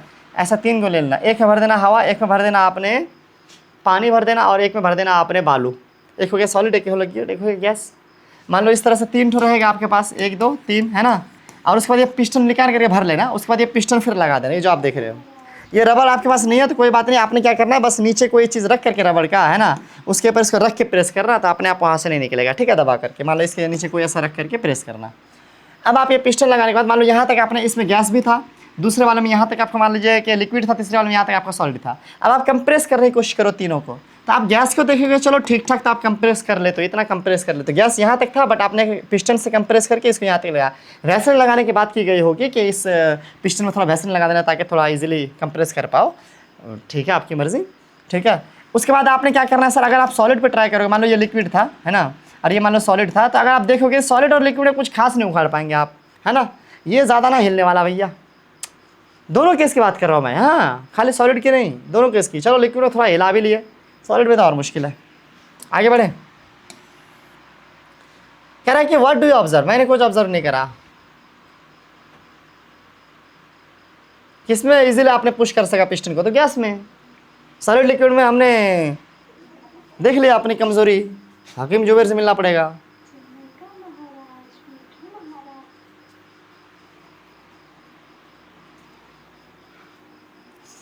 कैसा लग रहा है बच्चों क्लास? ठीक लग रहा है, समझ में आ रहा है? अब मैं उछलता कूदता रहूं, इससे यही इंपॉर्टेंट है क्या? मैं जो बोल रहा हूँ, जो चीज़ें आ रही हैं वो ठीक से आ जाए, बस हो गया। मुझे नींद आ रही है, क्या आ रही है उससे क्या प्रॉब्लम है तुम्हें? रात के बज गए 1:45, पार्टी चलती है, चलने दो, सबको सोने दो। सर बैठे हैं मैथ्स वाले, मुस्कुरा रहे हैं। यही सब करिए सर, आप टाइम पास करते रहिए खाली। अरे कोई टाइम पास नहीं भाई, पढ़ो। अब यहाँ पर क्या कर रहा है कि we have observe that gases are highly compressible. सही बात है, गैस बहुत अच्छे से कंपेयर हो जाता है as compare to solid and liquid. Liquid और सॉलिड का आप कुछ नहीं कर पाते, खासा मैंने पहले ही कहा। द लिक्विफाइड पेट्रोलियम गैस, जो कि गैस है, लेकिन एलपीजी जो लिक्विफाइड पेट्रोलियम गैस है, हम जो घरों पर यूज़ करते हो, cylinder that we get into our home for cooking और the oxygen supply to the hospital, वो भी सिलेंडर में रहता है ना, ऑक्सीजन सिलेंडर।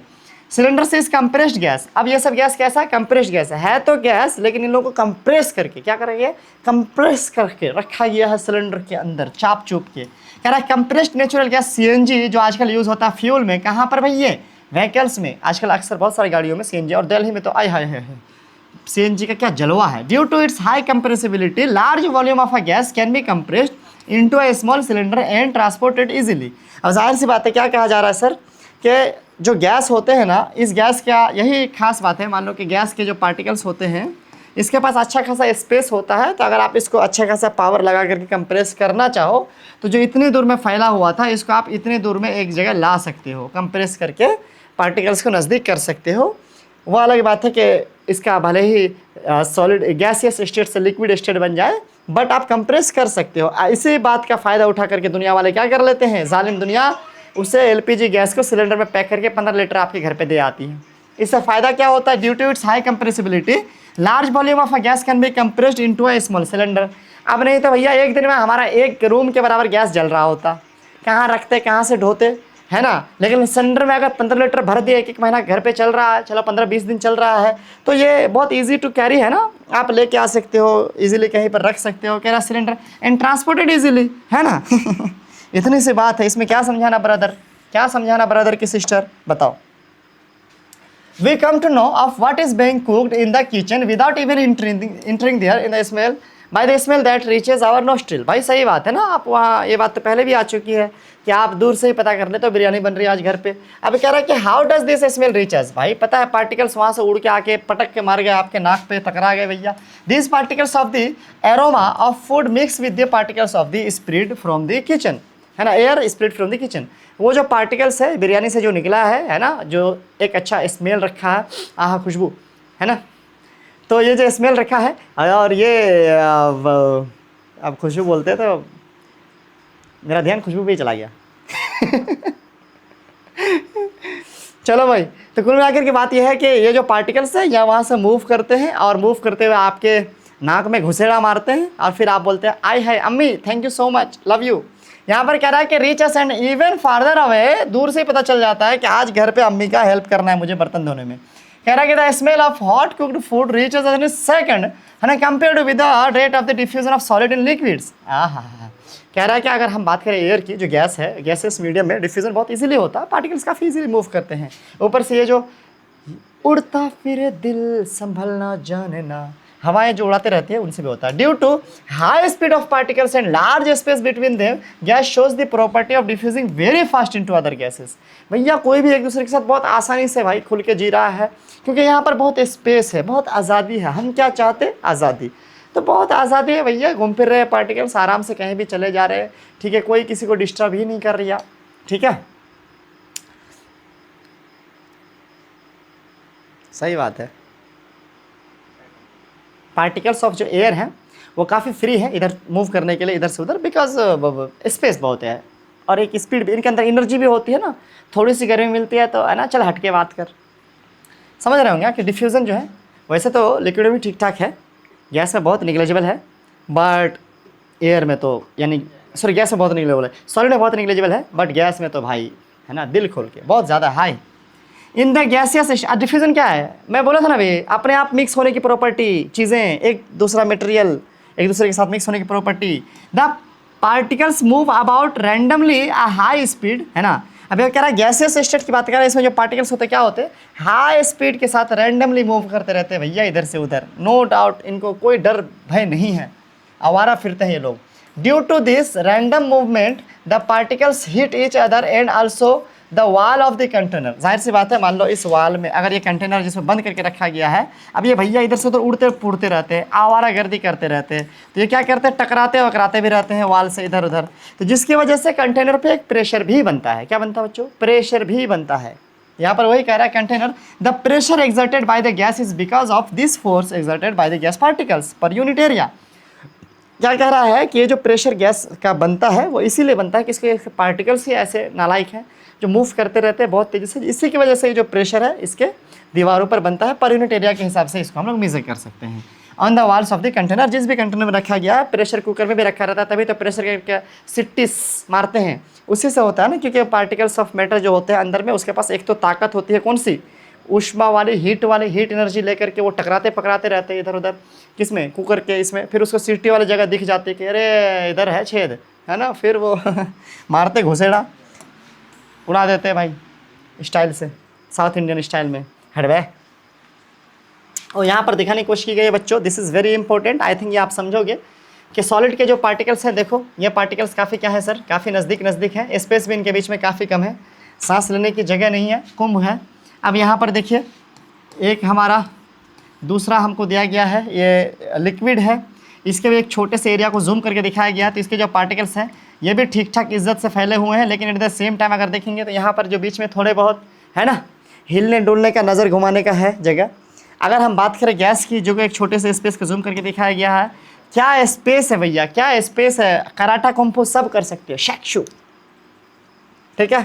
तो यहाँ पर वही चीज़ समझाने की कोशिश की गई। अब मैं क्या बोलूँ, आगे बढ़ूँ? ओ क्वेश्चन आ गए फिर से, इतनी जल्दी जल्दी क्वेश्चन आ जाते हैं भाई, क्या बोल रहे हो, क्या बोलती public? The mass per unit volume of a substance is called density. मैं समझा देता हूँ थोड़ा सा, देखो वॉल्यूम कहते हैं कितनी जगह ले रही है, मान लो 1 सेंटीमीटर लंबा, 1 सेंटीमीटर चौड़ा, 1 सेंटीमीटर ऊंचा, तीनों वाला बराबर है, तीनों 1 सेंटीमीटर लंबा, 1 सेंटीमीटर चौड़ा, 1 सेंटीमीटर ऊंचा है। अब मान लो कि इसमें जो पार्टिकल्स हैं, है ना, मान लो ये सॉलिड का है, ये सॉलिड का है, मान लो ये लिक्विड का है, और ये मान लो गैस का है, ठीक है। दोनों की लंबाई चौड़ाई ऊंचाई सेम, मतलब वॉल्यूम क्या है, वॉल्यूम सेम है। अब पर यूनिट एरिया वॉल्यूम हम एक एक लिए हैं तो पर यूनिट लिए हैं।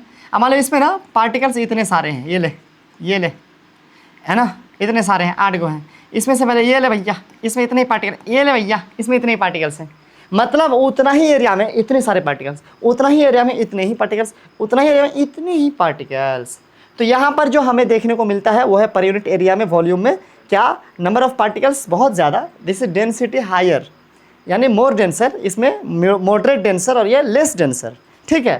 तो डेंसिटी क्या है भाई, वही कह रहा है कि मास पर वॉल्यूम, इसका जो वजन है, यानी ये जो पार्टिकल्स, नंबर ऑफ पार्टिकल्स उस पर मास डिपेंड करेगा ना, तो नंबर ऑफ पार्टिकल्स यानी मास जो है इसके ज़्यादा है वॉल्यूम के हिसाब से, इसमें नंबर ऑफ पार्टिकल यानी मास जो है कम है वॉल्यूम के हिसाब से। तो यहाँ पर वही कह रहा है मास पर वॉल्यूम को हम क्या बोलते हैं, डेंसिटी बोले। अब समझ गए डेंसिटी किसका ज़्यादा होगा, आप तुम बताओ, डेंसिटी सॉलिड का ज़्यादा होगा, लिक्विड का मॉडरेट होगा, गैस का कम होगा, क्यों? क्योंकि पर यूनिट वॉल्यूम के अंदर बराबर एरिया अगर हम ले तो हमें देखने को मिलता है नंबर ऑफ पार्टिकल्स जो होते हैं वो सॉलिड के अंदर ज़्यादा होते हैं। आगे बढ़े, चलो। Arrange the following in order to increase the density. भाई किसका डेंसिटी ज़्यादा होगा इसमें? Air exhaust from the chimneys, मतलब धुआं, है ना, honey, water, chalk, cotton and iron. Iron का ज़्यादा होगा सबसे ज़्यादा। उसके अलावा आयरन के बाद चौक का हो सकता है। चौक के बाद डेंसिटी किसका ज़्यादा होगा? कॉटन का हो जाएगा, हनी का हो जाएगा, वाटर का हो जाएगा, फिर उसके बाद एयर का होगा, फिर उसके बाद आपको चिमनी का, गैस का होगा। गैस में डेंसिटी आई थिंक और कम होती है, सॉरी हाँ, मतलब चिमनी वाला में, क्योंकि उसमें हीट एनर्जी होती है। हीट एनर्जी होगा तो उसका जो काइनेटिक पोटेंशियल होगा, काइनेटिक एनर्जी होगी वो ज़्यादा होगा, तो आई थिंक जो पार्टिकल्स होंगे वो ज़्यादा फैले हुए रहेंगे, जहाँ तक मैं फील करता हूँ, इसीलिए इसको मैंने लास्ट में रखा। आगे बढ़े, बस आपको वही कंसेप्ट समझा रहा था डेंसिटी का। आगे बढ़ते हैं। कह रहा है कि tablet the difference in the characteristic of the states of matter. ठीक है, अपना लिस्ट बनाना है। ठीक है, आप ऐसे कर देना, सॉलिड लिख देना है ना, गैस लिख देना, सॉरी लिक्विड पहले कह दे, लिक्विड लिख देना है ना, और गैस लिख देना। करना क्या आपको, तीनों में ना अच्छे से लिख देना। जैसे कि अलग अलग प्रॉपर्टी की बात कर लेंगे, सपोज कि हम शेप की बात कर देंगे। ठीक है, तो शेप जो होगा सॉलिड का क्या होगा, फिक्स होगा है ना, जबकि लिक्विड क्या होगा, नॉट फिक्स्ड है ना। इसी तरीके से हम कह सकते हैं कि गैस का नॉट फिक्स्ड है कि नहीं है, सेम। इस तरीके से अगर हम बात करें शेप के अलावा हम बात करें वॉल्यूम की, तो वॉल्यूम के बारे में हम क्या कह सकते हैं कि वॉल्यूम जो सॉलिड का होता है वो क्या होता है, फिक्स होता है ना। लिक्विड का भी फिक्स होता है लेकिन इसका नॉट फिक्स्ड। इसी तरीके से हम फिर बात कर लेंगे कंप्रेसिबिलिटी की, किसकी, कि किसको ज़्यादा कंप्रेस किया जा सकता है। सॉलिड निग्लेजिबली कंप्रेस्ड है ना, निग्लेजिबल कंप्रेशन, इसमें भी निग्लेजिबल कंप्रेशन, बट इसमें है ना good level of compression, compressibility is high. अब इसमें हम अगला चले जाएंगे, मान लो क्या कि स्पेस बिटवीन द पार्टिकल्स, तो इसमें बोलेंगे वेरी लेस स्पेस, इसमें मॉडरेट स्पेस, इसमें having a large space. Movement यानी जो पार्टिकल्स मूवमेंट करते हैं, तो movement of the particles in the solid is very low, but the liquid is moderate, and gas movement of the particles in gas is very high. तो आप इस तरीके से क्या कर सकते हो, एक पूरा लिस्ट बना सकते हो। जितनी बातें मैंने कही, इसी को अगर आप सोल्यूशन सुन सुन के एक करके अगर आप लिस्ट बनाओगे तो आपका काम हो जाएगा। डन। मैं करके दूँ? नहीं दूंगा, मेरी मर्जी। यार कर लो यार, आप कर सकते हो। मेरा काम देखो, मैं यहाँ पर क्यों हूँ, मैं एज अ मेंटोर आपका भाई, मैं ना आपको यहाँ पर सॉल्व करवाने नहीं आया हूँ, मैं आपको समझाने आया हूँ, मैं आपको गाइड करूँगा। वैसे भी नॉलेज किसको शेयर थोड़ी कर सकते हैं हम इन्फॉर्मेशन शेयर कर रहे हैं। I am just giving you some information about the chapter, okay. I can't share you my knowledge. अगर मैं अपना नॉलेज शेयर कर पाता, मैं आपको अपने जैसा बना देता ना। This is not possible bro, knowledge could not be share, never. इसलिए तो भाभी के हाथ की चाय और अम्मी के हाथ की चाय अलग है आज भी। हालांकि वही चाय पत्ती, वही चीनी, वही बर्तन, वही गैस, वही चूल्हा, वही घर, बावजूद इसके क्यों है नॉलेज। भाभी का नॉलेज चाय के बारे में और अम्मी का अलग है। कह रहे गिव रीज़न। अच्छा, अरे सॉरी, ऊपर में कुछ छूट गया क्या शायद। हाँ, इसके बारे में कह रहे हैं फ्लूइडिटी के बारे में कह रहा है, कि कंप्रेसिबिलिटी के बारे में कह रहा है, रिजिडिटी के बारे में कह रहा है। रिजिडिटी किस में होती है भाई, रिजिडिटी सिर्फ और सिर्फ सॉलिड में होती है, लिक्विड में उसमें ना हो, गैस में ना होता। कंप्रेसिबिलिटी गैस में वेरी हाई, उन दोनों में ना होता। Fluidity yes, in gas and liquid yes they are fluid, so fluidity is there, but in solid ना को बिल्कुल नहीं। Filling a gas container yes we can compress gas easily, but the liquid and the solid is not possible to be compressed very easily. और shape की बात करें, having fix definite shape, भाई वही सब बात है जो ऊपर कह रहा of solid, but the liquid and the gas do not have a definite shape. Kinetic energy की बात करें, yes the kinetic energy of the particles is very high in gas, moderate in liquid and very less in solid. Density की बात करें, density is very higher in किसमें, अच्छा यही सब प्रॉपर्टीज़ को लेकर के भी इसको आप आंसर कर सकते हो। Density is higher in solid, moderate in liquid and very less in gas. अब आपने इसके बारे में कुछ कमेंट करना है, गिव अ रीजन कि why this is done, this is why this like this. A gas feels completely like the vessel in which it is kept, yes, because the particles of the gas move very fast, and they have enough space between them, they can take enough space between them। नहीं समझ में आया, फिर से बोले, अंग्रेजी खराब है मेरी। A gas feels completely like the vessel in which it is kept because the particles of the gases having the potential to move easily, having good level of kinetic energy, यानी high kinetic energy, and they have maximum capacity to keep space between them, so they can fill easily, even a small amount of gas can fill in a whole room। A gas exert press on the wall of the container. Yes, we know that it having the highly kinetic power, okay, to move. So the particles of gas move very faster. That's why it exert a pressure on the wall of the container, which where it is kept. A wooden table should be called a solid. Yes, because we know that a wooden table having a definite shape and definite volume, low compressibility. That's why it is a solid. We can easily move our hand in air, but do not same through the solid block of wood. We need karate. हाँ भाई karate वराटे सीख लेगा तब आप है ना कर दोगे सॉलिड से भी. बट कह रहा है कि ऐसे हम एयर में तो भाई आसानी से हवा में हाथ डुला रहे होते हैं ना. तो इसके पीछे का रीज़न है very simple, because we know that the attraction particles of air having less attraction among each other. That's why we can easily break the force between them by moving our hand, but at the same time solid having very high or a strong force of attraction between the particles. That why if we try to just if we try to break them, so it will be difficult, and we have to learn karate at first.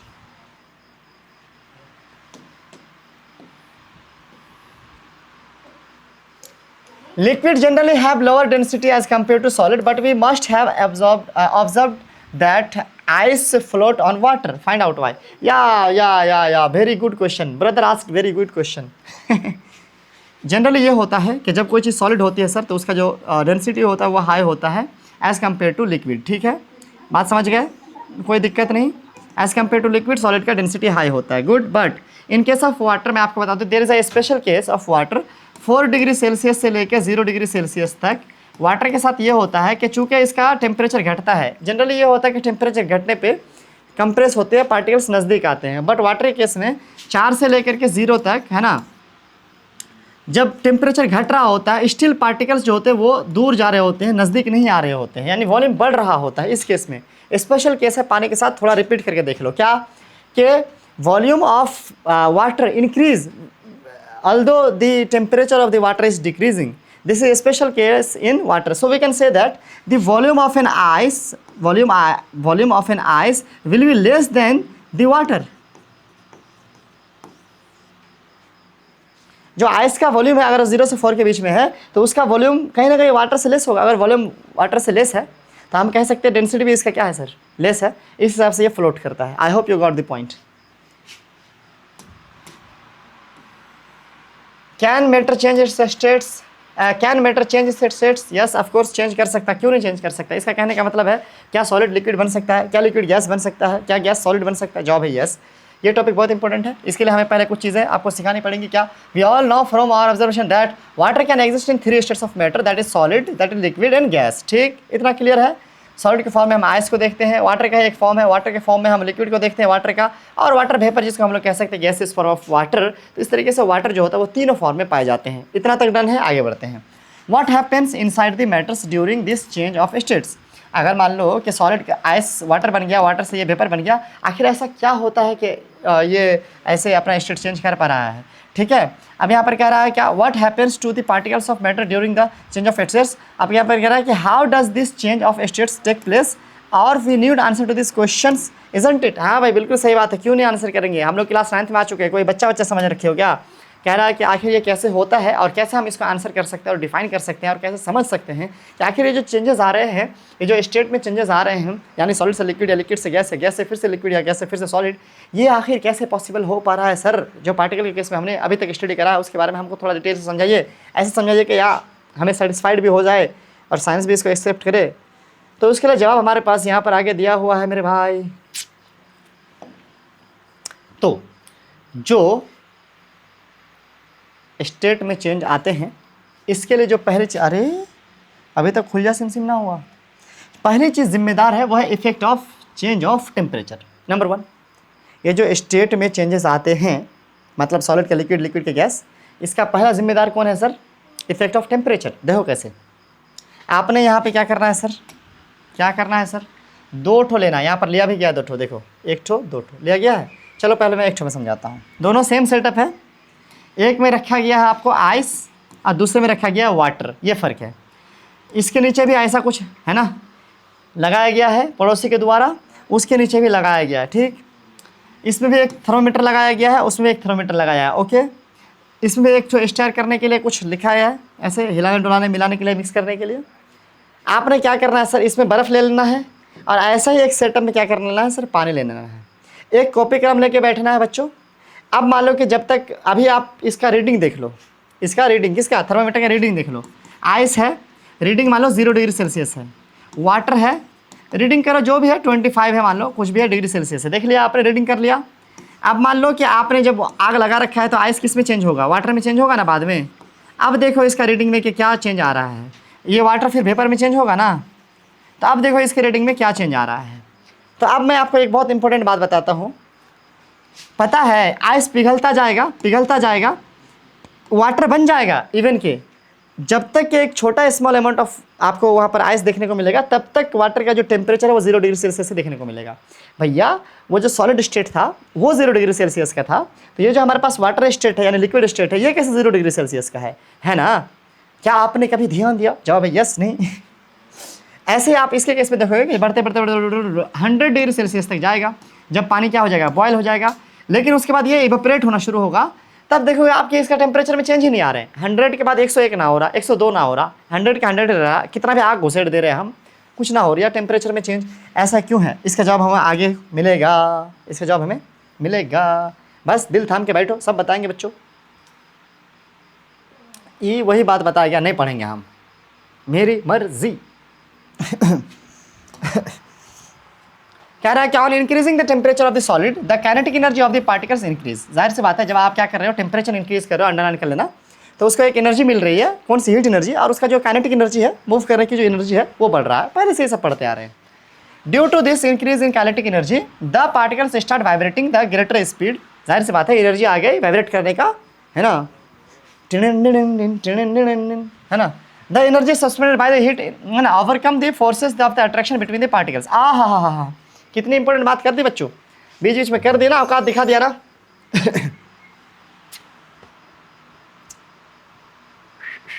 देखो वो जो बर्फ था बच्चों, सुंदर सा वो जो बर्फ था, वो जो लिक्विड बन गया ना, जाहिर सी बात है ये सॉलिड है, सॉलिड के पार्टिकल्स क्या होंगे सर, नज़दीक नज़दीक, और जो लिक्विड बना होगा तो उसके पार्टिकल्स क्या होंगे सर, ये दूरियां इन राहों की दूरियां, निगाहों की दूरियां, ये दूरियां क्यों होंगे सर, कहाँ से आएगा ये दूरी, यही एनर्जी जो मिला है अभी। चल हट के बात कर, सट के नहीं। कौन सी गर्मी, पैसे की गर्मी ना भैया, मोमबत्ती गर्मी नीचे से जो पड़ रही है। ठीक है।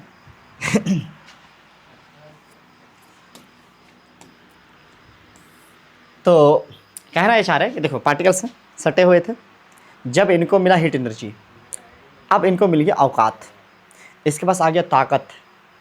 हट के बात कर, सट के नहीं। वैसे भी गर्मी लगता था, आप भी अपने दोस्त को बोलता है हेड बे यार, सटे जा रहा, कब से देख रहे हैं आप, ठीक है। तो कुछ ऐसा ही होता है पार्टिकल्स में भी, सॉलिड पार्टिकल्स होते हैं आपस में ऐसे चिपके हुए, चुम्मू मुँह, लेकिन जैसे इनके पास आते गर्मी, ठीक है, फिर ये होते धीरे धीरे कहाँ मैं कहाँ तुम, रहे गुम अपनी दुनिया में, कहाँ वक्त मिले सुधरने का, ठीक है। तो यहाँ पर वही कहा जा रहा भैया इंग्लिश में। भाई यार ऐसा मैं क्यों फील करो जैसे मैं ये पहले पढ़ा चुका हूँ, क्या, हालांकि स्कूल में बहुत पढ़ा ना, 5-7 साल। अरे भूल गया था मैं, कहाँ था रे, हाँ। The energy supplied by heat overcomes the force of attraction between the particles. वो जो फोर्स ऑफ अट्रैक्शन हो रखा है उससे ओवरकम करना, उससे बाहर निकलना पॉसिबल हो पाता है इस एनर्जी की वजह से जो हम लोग सप्लाई करते हैं। कह रहा है कि the particles leave their fixed position and they start moving from freely. तो जो पार्टिकल फिक्स एक दूसरे के साथ रहा हुआ था तो थोड़ा हट जाता है और वो फिर मूव करना शुरू हो जाता है। जाहिर सी बात है जो सॉलिड में था वो फिर लिक्विड बनना शुरू हो जाता है। समझे कैसे हुआ? जो ऊपर एक सवाल था कि सॉलिड लिक्विड कैसे बनता है, ऐसे बनता है। A stage is reached when the solid melts and converts into liquid। जाहिर सी बात है जब एक तरह की एनर्जी मिल जाती है खासा, जब एक दूसरे से इतनी दूरियां बढ़ जाती है कि बीच में एक अच्छा खासा स्पेस आ जाता है ना, तो कहने का मतलब है कि वो फिर लिक्विड में कन्वर्ट हो जाता है। The minimum temperature at which a solid melts to become a liquid at the atmospheric pressure is called melting point. इसको तो भैया डबल अंडरलाइन कर लेना, यहाँ से लेके यहाँ तक। What is melting point? The minimum temperature where the minimum temperature in which a solid melts to become a liquid, है ना। इन atmosphere eight the atmospheric pressure, normal pressure में अगर आप प्रेशर बढ़ा देगा तो फिर ये मेल्ट होना थोड़ा ईजी हो जाएगा। नॉर्मल एटमॉस्फेरिक प्रेशर की बात कर रहा है कि इसमें क्या होता है, मेल्टिंग पॉइंट वो टेम्परेचर होता है जितना में जाके पिघलना शुरू हो जाता है। तो क्या पानी 0 डिग्री पे पिघलना शुरू हो जाएगा? जवाब है यस। 0 डिग्री पे बर्फ़ भी रहेगा, 0 डिग्री पे पिघलना भी शुरू हो जाएगा। चलो आगे देखते हैं। यहाँ पर लिखा हुआ है the melting point of a solid is an indication of the strength of the force of the attraction between its particles. अब देखो जाहिर सी बात है कि सबका मेल्टिंग पॉइंट यानी पिघलने के लिए जो टेम्परेचर चाहिए वो सेम नहीं है। जैसे हमने अभी आइस के केस में कहा, यहाँ पर the melting point of ice is 273 kelvin. Kelvin का मतलब हो गया कि 0 डिग्री बराबर इतना केल्विन होता है। तो तुम लोग डरो मत कि कितना आ गया, कहने का मतलब है कि 273.15 केल्विन जो है वो 0 डिग्री सेल्सियस के बराबर ही है। Yes exactly. तो नीचे लिखा भी हुआ है, हाँ ऐसा यूनिट ऑफ टेम्परेचर होता है 0 डिग्री सेल्सियस बराबर 273.15 होता है। हम लोग कन्वीनियंस के लिए क्या करते हैं, 0 डिग्री को सीधे 273 लिखते हैं, ये 0.15 को छोड़ देते हैं, ठीक है, राउंडिंग ऑफ डेसिमल करके। उसके अलावा कह रहा to change the temperature on the Kelvin scale to the Celsius scale. बहुत आसान है भैया, है ना। 273 अगर सेल्सियस को केल्विन बनाना 273 जोड़ दो और केल्विन को सेल्सियस बनाना 273 घटा दो, आसान है भैया, ठीक है। अभी देखेंगे तो यहाँ पर हम क्या देख रहे हैं कि जो हमारा मेल्टिंग पॉइंट है वो 0 डिग्री सेल्सियस है, किसका, आइस का। बट आयरन का क्या यही होगा, आयरन को आप ऐसे पिघाल लोगे, आयरन जो सॉलिड स्टेट में रहता है 0 डिग्री सेल्सियस पे कुछ हिलेगा उसका, बिल्कुल नहीं भैया। 1535 डिग्री सेल्सियस गर्मी देना पड़ेगा कम से कम, हाँ 1535, हाँ उतनी डिग्री सेल्सियस आप उसको गर्मी दोगे तब जा करके वो थोड़ा पिघलेगा। हाँ बहुत हार्ड चलती है लटका के झटका के नैन मेरा। कुल मिलाकर बात यह है सर, वही यहाँ पर कह रहा है कि फोर्स ऑफ अट्रैक्शन को दिखाता है, जिसकी मेल्टिंग पॉइंट जितनी हाई होती है, जो जितना मुश्किल से पिघलता है वो उतना ज़्यादा हार्ड होता है और उसके force of attraction between the particles ज़्यादा होते हैं। ठीक, सॉलिड प्रॉपर्टी भी ज़्यादा होगी, इस हिसाब से हम कह सकते हैं।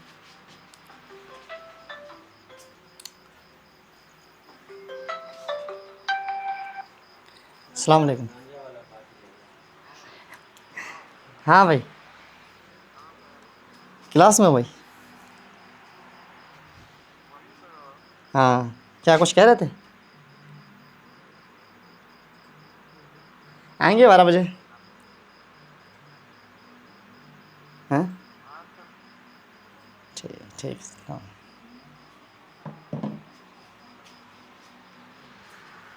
यहाँ पे कह रहा है सर, आगे बढ़ते हैं। द प्रोसेस ऑफ मेल्टिंग, है ना, the process of melting that is change of solid state into liquid state. मतलब वही समझा रहा है फिर से कि मेल्टिंग किसे कहेंगे, यही है कि सॉलिड से कोई चीज़ लिक्विड हो जा रहा है उसको मेल्टिंग कहेंगे, पिघलना कहेंगे।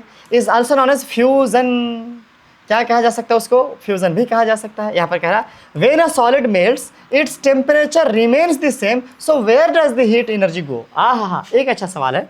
जैसा मैंने पहले कहा था कि बर्फ़ है, बर्फ़ का 0 डिग्री सेल्सियस है, वो पानी बन गया उसका भी 0 डिग्री सेल्सियस है। तो भैया ये जो पिघल गया और आपने जो गर्मी दे रखा था नीचे से, है ना, नीचे से जो आपने गर्मी दे रखा था वो गर्मी गया किधर, आखिर ये गर्मी गया किधर, अभी बताते हैं। रुक अभी रुक जा, अभी बताते हैं। इंपॉर्टेंट सुनना।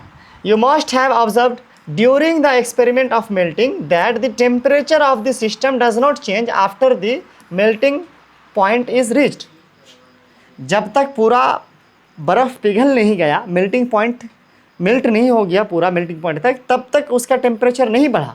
बर्फ़ वाले केस में देखा, ऐसे ही बॉइलिंग पॉइंट के साथ भी था कि 100 डिग्री पूरा पूरा गया उसके बाद बढ़ ही नहीं रहा। क्यों, कहाँ जा रहा है एनर्जी, नीचे से तो आप एनर्जी लगातार दिए जा रहे हो। तो कह रहा है till all the ice melts, जब तक कि पूरा पिघल नहीं जाता चेंज नहीं होता। ठीक, यहाँ तक समझ गए। अब जवाब दे रहा है this happens even though we continue to heat the beaker, जबकि हम लगातार हीट दे ही रहे थे तो टेम्परेचर क्यों नहीं बढ़ा। अब समझो, that is we continue to supply heat. अबे यार वही बात है यार, this heat gets used up in changing the, यहाँ पर यूज हुआ कि दिस हीट्स अप, ये जो आपने हीट हुआ चेंज हुआ है, ये जो बर्फ़ के पार्टिकल्स थे ना सटे सटे, इस पार्टिकल को जो दूर किया है ना बच्चों, ये जो आपने फैलाया ना शैतानी हरकत जो है ना आपको एक दूसरे से बिछड़ने का, ये जो बीच में हुआ है ताकत लगी है, उसको ये दूर करने में ताकत इस्तेमाल हुआ है। आपने जो उसको हीट एनर्जी दे रखा था उस एनर्जी से अभी ये क्या हुआ सर, दूर हुआ है, इसीलिए अभी इसका टेम्परेचर बढ़ा नहीं है। ये जो नज़दीक था उसको दूर बढ़ाने के लिए भी तो आपको ताकत लगाना पड़ेगा, है कि नहीं है। दो चीज़ें नज़दीक है, उसको अगर आप हटाना चाहोगे, दूर करना चाहोगे, वो एक दूसरे को अट्रैक्ट भी कर रहा है इवन के, तो आपको क्या करना पड़ेगा, ताकत लगाना पड़ेगा ना। तो हीट एनर्जी बिल्कुल अभी उसको दूर करने का ही काम कर रही है, इसलिए अभी टेम्परेचर नहीं बढ़ रहा है। जब दूर हो गया उसका टेम्परेचर बढ़ेगा। क्योंकि दूर करने के लिए और इस्तेमाल नहीं हो रहा है।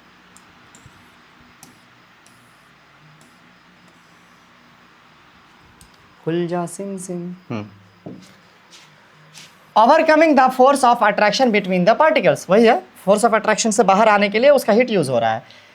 This heat energy is absorb by the ice without showing any rise in temperature. It is called considered hidden into the contents in the beakers and the known as latent heat. ऐसे heat को, what is latent heat?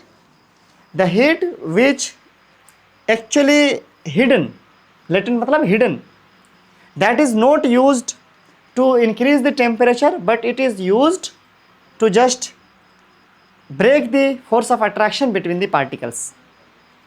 ऐसे ही बोल सभ्य teacher की तरह। the word latent means hidden, ठीक है, समझ गया। the amount of heat energy that is required to change, अच्छा यहाँ से फिर एक नई चीज़ है, इसको देख लो। the amount of heat energy, वो heat energy जितना हम लोग को चाहिए, that is required to change, क्या करने के लिए? 1 kg of solid into liquid, 1 kg solid को लिक्विड बनाने के लिए जो हीट हमको देना पड़ेगा एट एटमॉस्फेरिक प्रेशर में, नॉर्मल प्रेशर में, है ना, as it is melting point, है ना, melting point, at its melting point is known as the latent heat of fusion. Latent heat of fusion. अब देखो मैं समझाता हूँ थोड़ा। मान लो बर्फ था, उसको पानी बनाया आपने। इस बर्फ़ को पानी बनाने के लिए जो इसका मेल्टिंग पॉइंट है वो 0 डिग्री सेल्सियस है। तो 0 डिग्री सेल्सियस पे और नॉर्मल टेम्परेचर पे 1 kg बर्फ़ को वाटर बनाने के लिए जितना हीट देना पड़ेगा, यानी वो लेटेंट हीट जिससे इसका टेम्परेचर नहीं बढ़ेगा, सिर्फ और सिर्फ इसका स्टेट चेंज होगा, उसको हम लोग क्या कहेंगे सर? उसको हम लोग कहेंगे लेटेंट हीट ऑफ फ्यूज़न। क्या कहेंगे उसको? Latent heat of fusion. ये फिर से समझो, 1 kg ऑफ किसी सॉलिड को लिक्विड में कन्वर्ट करने के लिए नॉर्मल टेम्परेचर, नॉर्मल प्रेशर में जो उसका मेल्टिंग पॉइंट है उसी पे, है ना, उसको मेल्टिंग पॉइंट उसी पे जो चेंज करने के लिए जितनी एनर्जी देनी पड़ेगी, वो एनर्जी जिससे टेम्परेचर नहीं बढ़ा, है ना, वही लेटेंट हीट क्या कहलाता है सर? है ना, लेटेंट हीट ऑफ फ्यूज़न कहलाता है। वैसे भी फ्यूज़न का मतलब क्या होता है सर? एक जगह तो फ्यूज़न होता है, जुड़ना भी होता है, यहाँ पर फ्यूज़न का मतलब टूटना है क्या? फिशन और फ्यूज़न, अच्छा वो तो अलग है। फ्यूज़ होना, जुड़ना, बायोलॉजी में। कहाँ गए ओ ममता भरे दिन, कहाँ जिए, अरे कैसे जिए भाई, सुना था यार, हमारे सरकारी स्कूल में बच्चे सुनाते रहते हैं सब। कह रहा है so particles in water at 0 degree Celsius and 273 kelvin have more energy as compare to the particles in ice that is same temperature. इसको आप अंडरलाइन करना बहुत इंपॉर्टेंट है। देखो आइस भी 0 डिग्री सेल्सियस का है और वाटर भी 0 डिग्री सेल्सियस का, लेकिन इसके पास ज़्यादा एनर्जी है इसके कंपेयर में। बिल्कुल, क्योंकि जो इसके पार्टिकल्स है ना भैया, ये एक दूसरे के साथ चिपक के बैठे इसलिए क्योंकि एनर्जी की कमी है ना। लेकिन इसके जो पार्टिकल्स हैं वो दूर दूर इसीलिए क्योंकि इसके पास एनर्जी है, तभी वो एक दूसरे से हट के बात कर सटके नहीं। तो भाई ये इसके पास ज़्यादा एनर्जी है। ऐसे ही मान लो अगर हम बात करें वेपर के बारे में, जो गर्म पानी है वो भी 100 डिग्री सेल्सियस का, और जो वाटर वेपर होता है वो भी लगभग 100 डिग्री सेल्सियस का। बट जो वाटर वेपर होता है उसके पास इतनी एनर्जी होती है कि वो एक दूसरे से दूर हट करके अपना फ्रीली क्या कर सकता है, काइनेटिक एनर्जी के साथ मूव कर रहा होता है, उड़ रहा होता है हवाओं में, है ना, चक्कर काट रहा होता है। तो इसका मतलब है कि जो वाटर है जो एक दूसरे के साथ लिक्विड बन के अभी बैठा हुआ अगल बगल में थोड़ा सा नजदीक होकर के, लेकिन जो वाटर वेपर है जो उसको स्किप करके उसको सारे रिश्ते तोड़ करके आगे निकल चुका है ज़िंदगी में, उसके पास ज़्यादा एनर्जी है। तो हम कह सकते हैं कि water vapour having more energy than boiling water. दोनों के पास हालांकि the temperature of the both particles are same but still having more energy in water vapour, same kind of things also here. तो यहाँ पर वही चीज़ें लिखी गई थी, आगे बढ़ते हैं। When we supply heat energy to the water particles they start moving even faster. जाहिर सी बात है, at a certain temperature a point is reached when the particles have enough energy to break free from the force of attraction from each other. At this temperature the liquid starts changing into gas. जाहिर सी बात है भैया, उसको आप पानी बना दिया था, अब उसको आप गर्म किए जा रहे हो, गर्म करा जा रहे हो, क्या होगा सर? एक टाइम के बाद इतनी एनर्जी आ जाएगी उन लोगों के पास कि वो आसानी से एक दूसरे को स्केप करके भाग सकता है, यानी वो एक दूसरे के साथ उतना बॉन्डिंग रहेगा नहीं, दूर हो जाएगा। तो जब बॉइलिंग ऐसे ऐसे देखते हो वो होना शुरू हो जाता है। वही कह रहा है कि this temperature of the liquid starts changing into gas. तो वहाँ पर जब इसके पास बहुत ज़्यादा एनर्जी होती है तो अपने सरफेस से निकल करके क्या होना सर, भागना शुरू हो जाता है। ठीक है, आगे बढ़े। अब यहाँ पर कह रहा है the temperature at which a liquid start boiling at the atmospheric pressure is known as boiling point. जैसे यहाँ पर था क्या, यहाँ पर क्या था, कौन सा पॉइंट था भैया? मेल्टिंग पॉइंट था, पिघलना, और यहाँ पर आया बॉइलिंग पॉइंट, उबलना। ठीक है, द टेम्परेचर एट विच, वो टेम्परेचर जिस पे कि एक लिक्विड स्टार्ट कर देता है बॉयल करना एटमॉस्फेरिक प्रेशर में, यानी नॉर्मल प्रेशर में, क्योंकि प्रेशर का इफेक्ट होता है, is known as its boiling point. ठीक है, boiling is a bulk phenomena, जाहिर सी बात है कि पूरे बल्क फिनोमिना का मतलब ये होगा कि अगर आपका ये वाला मान लो वाटर है, इसमें इतना सारा वाटर भरा है, तो बॉइलिंग यहाँ पूरे में होगा, बॉइलिंग हर जगह होगा। ये बात मैं क्यों कह रहा हूँ, क्योंकि जब आप इवेपोरेशन पढ़ेंगे तो समझ में आएगा। इवेपोरेशन सिर्फ ऊपर ऊपर होता है, ऊपर ऊपर, ठीक है, सरफेस पे, लेकिन बॉइलिंग बल्क फिनोमिना है भैया, पूरे में एकदम हड़बड़ी मची रहेगी, खलबली मची रहेगी। आगे बढ़ते हैं। अब यहाँ पर कह रहा है कि particles from the bulk of the liquid gain enough energy to change its the vapour state. अब जाहिर सी बात है कि बहुत सारा एनर्जी लेता है और ये फिर लिक्विड स्टेट में चेंज होता है, भाई वेपर में चेंज होता है। ठीक, आगे बढ़ते हैं। कुछ चीज़ें हैं। For water this temperature is 373 यानी 100 डिग्री सेल्सियस। क्या कह रहा है कि ये जो बॉइलिंग होता है ना, बॉइलिंग पॉइंट कितना है, जैसे फ्रीजिंग पॉइंट 0 है वैसे बॉइलिंग पॉइंट कितना है, बॉइलिंग पॉइंट 100 डिग्री सेल्सियस है। याद रखेंगे, फ्रीजिंग पॉइंट जैसे 0 था 273 kelvin, 0 degree Celsius freezing point, boiling point 100 degree Celsius, vapour में चेंज होने का पॉइंट 100 डिग्री सेल्सियस। क्लियर, आगे बढ़ते हैं। Can we define the latent heat of the vaporisation? Yes, the heat that is required to change liquid into vapour at atmospheric pressure at their boiling point. जैसा ऊपर था वैसा ही, melting point के लिए जैसा था वैसा ही बॉइलिंग पॉइंट के लिए। आगे बढ़े। Do it the same way as I have defined the latent heat of the fusion. मैंने वैसे ही कर दिया है ना, वहाँ पर सॉलिड से लिक्विड में चेंज हो रहा था, यहाँ पर लिक्विड से गैस में चेंज होगा, ये ना फर्क है, बाकी तो सेम ही रहेगा डेफिनेशन, है ना। कह रहा है क्या, particles in the steam that has water vapour at 373 kelvin have more energy than the water at the same temperature.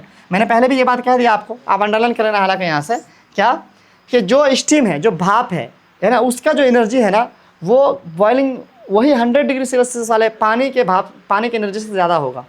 पानी का मान लो आपके पास कोई पानी है बर्तन में, उसका भी टेम्परेचर 100 डिग्री सेल्सियस है ना, और वहाँ पर एक भाप है जो उड़ रहा है, मान लो भाप उड़ रहा है उसमें से, उसका भी टेम्परेचर 100 डिग्री सेल्सियस है, बट इसके पास जो एनर्जी होगी वो ज़्यादा होगी इसके कंपेयर में। इसीलिए अगर आप कभी कुकर वुकर खोलते हो तो भैया बढ़िया से, क्योंकि वो गर्म पानी छू जाए तो उससे ज़्यादा खतरनाक है, उसका भाप आपके मुंह पे लग जाए, हाथ पे लग जाए, वो ज़्यादा एनर्जी रखता है और वो आपको जला देगा, क्योंकि उसके पास इतनी एनर्जी थी तभी वो स्किप करके भाग करके वहाँ से आ पाया छोड़ करके, समझे। हाँ,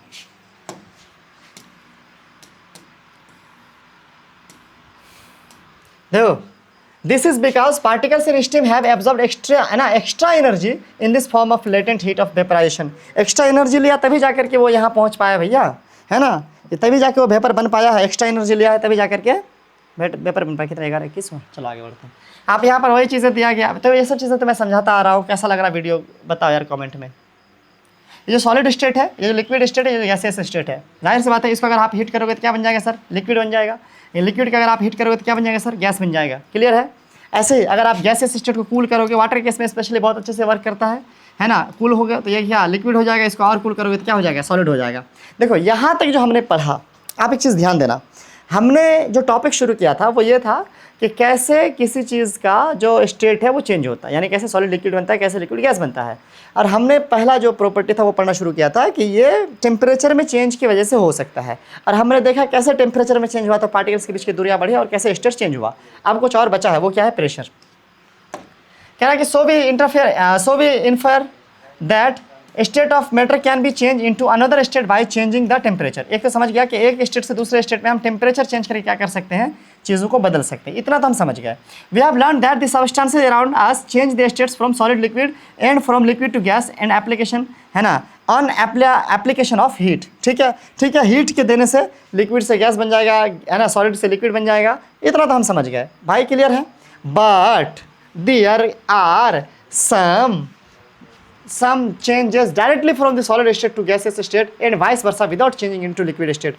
हम यहाँ पर पानी के केस में क्या देखें कि जो सॉलिड था, बर्फ था, वो पहले लिक्विड बना, लिक्विड से फिर गैस बना, लेकिन कह रहा है कि ऐसा भी होता है, कुछ चीज़ें ऐसी भी होती है, कुछ ऐसे मटेरियल्स पाए जाते हैं दुनिया के अंदर जो सॉलिड से क्या बनेगा, डायरेक्ट गैस बन जाएगा, लिक्विड नहीं बनेगा, सॉलिड से डायरेक्ट गैस, और गैस से डायरेक्ट सॉलिड। ठंडा करोगे तो गैस से डायरेक्ट सॉलिड, गर्म करोगे तो सॉलिड डायरेक्ट बन जाएगा गैस, बीच में लिक्विड नहीं बनेगा। जैसे पानी बनता है वैसे नहीं बनेगा। देखो कैसे, यहाँ पर लिखा हुआ, एक आपने क्या करना है सर, जैसा कि यहाँ पर लिखा हुआ वैसे करना है। कैम्फर लेना है सर, कैम्फर, ये ले कैम्फर लिया गया यहाँ पे, कपूर जिसको कहते हैं, गोली जैसा आता है या लिक्विड जैसा जैसा भी आता है। अब ये कैम्फर जब आप इसको गर्म करोगे, नीचे देखो, है ना, गर्म करोगे तो क्या होगा सर, ये गैस बनेगा। आपने ऊपर तो कॉटन रखा है, अब ये उड़ नहीं पाएगा, बाहर निकल नहीं पाएगा, स्केप नहीं कर पाएगा, तो ये इसी में फिर से क्या हो जाएगा, ठंडा होकर के यहीं पर क्या हो जाएगा, फिर चिपक कर जाएगा। तो भैया ये जो सॉलिड था ये गैस बना, नहीं चिपक पाया, तो फिर ये वापस से ठंडा और क्या बन गया सर, फिर से सॉलिड बन गया, लेकिन बीच में लिक्विड नहीं बनेगा। कैम्फर के अलावा और भी मैं कह सकता हूँ, जैसे कि नेपथलीन बॉल, वो पेशाब उशाब करते हैं टॉयलेट में डालते हैं, इतना छोटा छोटा बॉल नहीं गोले डालते हैं, लड़का लोग तो खास करके ऑब्जर्व किए ही होंगे। तो वहाँ पर जो बॉल होता है वो डायरेक्ट ही गैस बन के उड़ रहा होता है, वो लिक्विड नहीं बन रहा होता है। और भी अगर हम बोले तो कार्बन डाइऑक्साइड जो होता है इसको हम लोग कहते हैं ड्राई आइस, जो धुआं नहीं करने के लिए, जन्नत बनाने के लिए स्टेज पे नहीं इस्तेमाल करते हैं, धुआं उड़ते रहता है इतना नीचे तक, वो कार्बन डाइऑक्साइड गैस होता है बेसिकली। वो सॉलिड से डायरेक्ट गैस बनता है, वो हैवी होता है इसलिए नीचे तैर रहा होता है, और धुआं है ना, डांस वांस में इस्तेमाल होता है, फिल्म में इस्तेमाल होता है, गाने वाने में भी देखे होंगे। और फिर वो जो अगर आप उसको जो है फिर कूल करोगे तो फिर वो सॉलिड बन जाएगा, वो बीच में लिक्विड विक्विड पानी वानी नहीं बनता, इसलिए उसका नाम ड्राई आइस भी है। आगे पढ़ेंगे, आगे बढ़ें।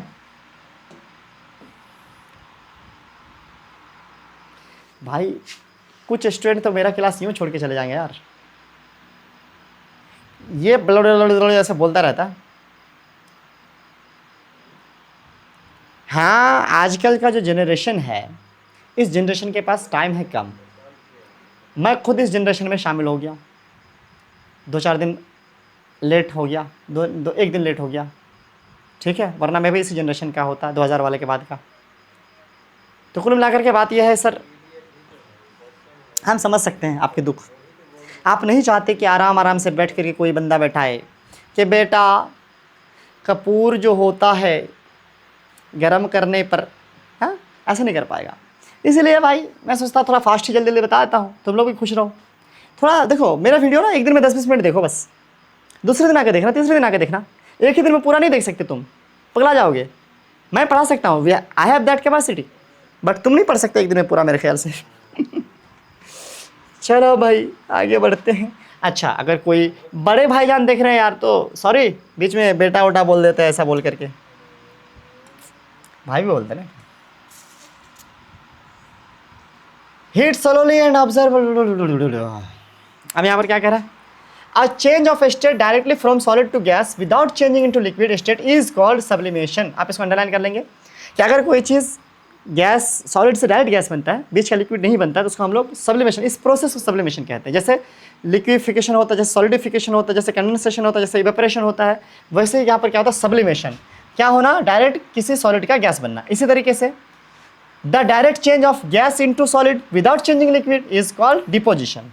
अगर कोई चीज़ गैस से डायरेक्ट सॉलिड बन जाता है, जैसे कि हमने कैम्फर के केस में भी देखा, नेपथलीन बॉल के केस में भी ऐसा होता है, और जैसे मैंने आपको कार्बन डाइऑक्साइड वाले केस में बताया कि कोई चीज़ अगर आपको सॉलिड से डायरेक्ट गैस बन जाता है तो आप उसको सब्लिमेशन कहोगे, और कोई चीज़ अगर गैस से डायरेक्ट सॉलिड बन जाता है, बीच का लिक्विड नहीं हो रहा है इनमें, तो इसका आप डिपोजिशन कहोगे। क्लियर है। हमने जैसे ऊपर ही आपको कहा था कि टेम्परेचर के चेंज करने की वजह से स्टेट में तो चेंज आते ही हैं, आप अगर प्रेशर को भी चेंज करोगे तो स्टेट में चेंज देखने को मिल सकता है। वही टॉपिक आपको यहाँ पर दिखाया गया है बच्चों, effect of change of pressure. अब यहाँ पर कह रहा है we have already learn that the different in various states of matter is due to the difference in the distance between the constituent particles. जाहिर सी बात है, अगर हम सॉलिड की बात करें तो सॉलिड में क्या होता है, पार्टिकल्स नज़दीक होते हैं, लिक्विड में पार्टिकल थोड़े दूर, और गैस में भैया और दूर। तो कहने का मतलब है कि हमने एक चीज़ तो देख ही लिया है, ये जो सॉलिड, लिक्विड और गैस का जो केस है, इसमें पार्टिकल के दूर या नज़दीक होने की वजह से इसका जो स्टेट ऑफ मैटर है वो ऐसा है, कोई सॉलिड है, कोई लिक्विड है, कोई गैस है। तो What will happen when we start putting pressure and compress a gas? तो क्या होगा अगर ये जो दूर है, इन दूरियों को हम क्या कर दें सर, नज़दीकियों में बदल दें, तो क्या होगा, क्या ये अपना चेंज कर लेगा स्टेट, इसको और नज़दीक कर दे तो क्या ये अपना चेंज कर लेगा स्टेट? जवाब है यस।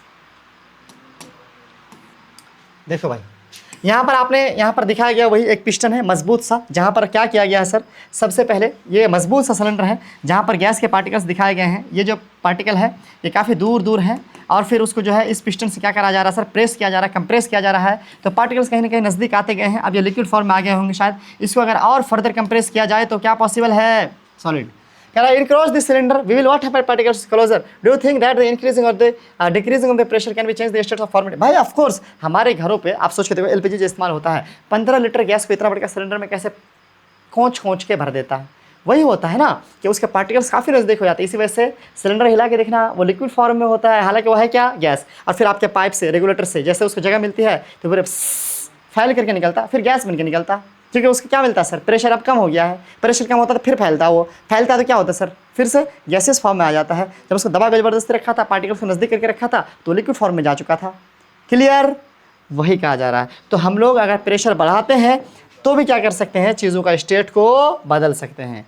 और देखो लिखा हुआ है क्या, applying pressure and reducing temperature. Pressure को अप्लाई करना है, टेम्परेचर को घटाना है, दोनों करना पड़ेगा।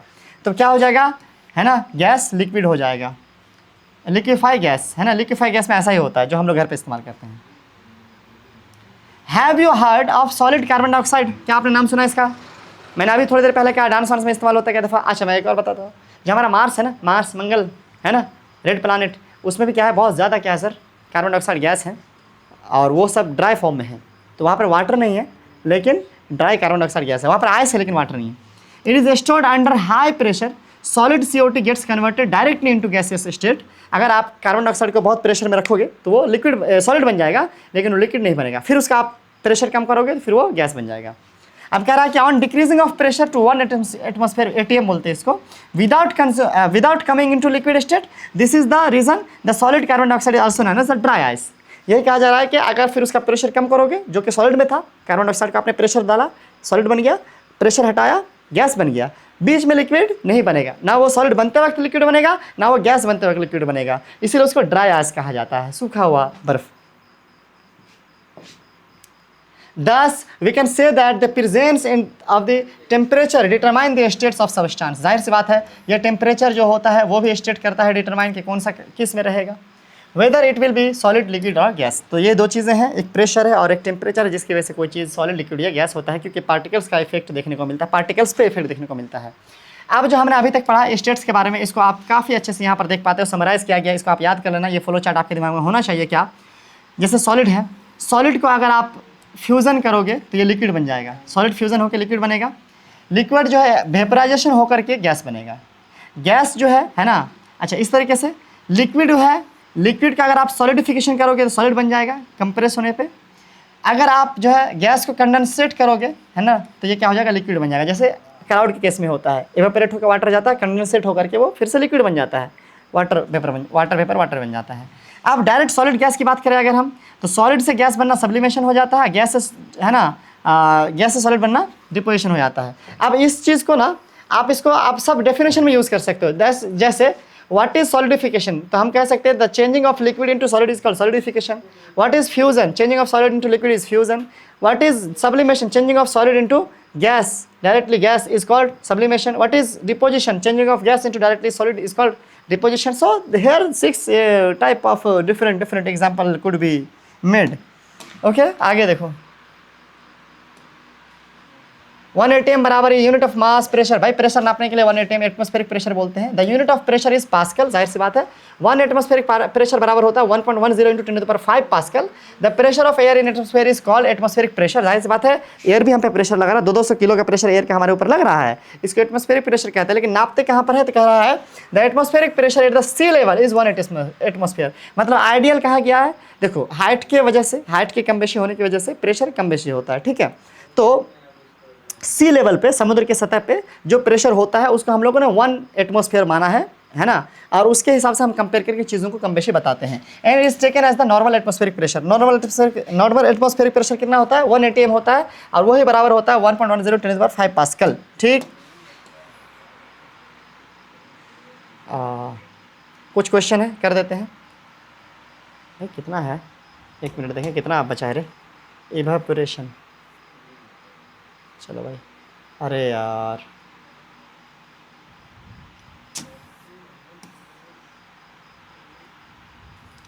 थोड़ा ही है, ले देख लो।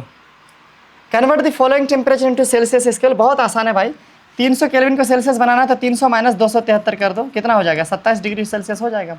573 को आपको केल्विन ये बनाना है, डिग्री सेल्सियस बनाना है, 273 माइनस करो, कितना हो जाएगा, 300 degree Celsius. What is the physical state of the water 8, 250 degree Celsius में फिजिकल स्टेट वाटर का क्या होगा भाई, ऑफकोर्स वेपर ही होगा, वाटर वेपर के फॉर्म में होगा।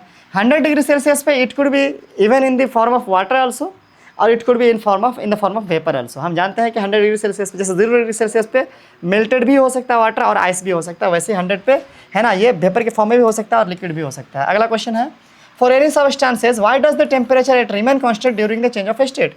भाई जब when the change of states occurring that time actually the distance between the particles या the attraction force between the particles is just breaking and the energy is use for that purpose only, that's why the temperature does not show any increment. आगे देखते हैं कि suggest a method of liquefying atmospheric gas, या we can in a cylinder we can give more pressure and less temperature. Yeah, we can decrease the temperature and increase the pressure, so we can compress atmospheric gas to liquefy. यही था evaporation।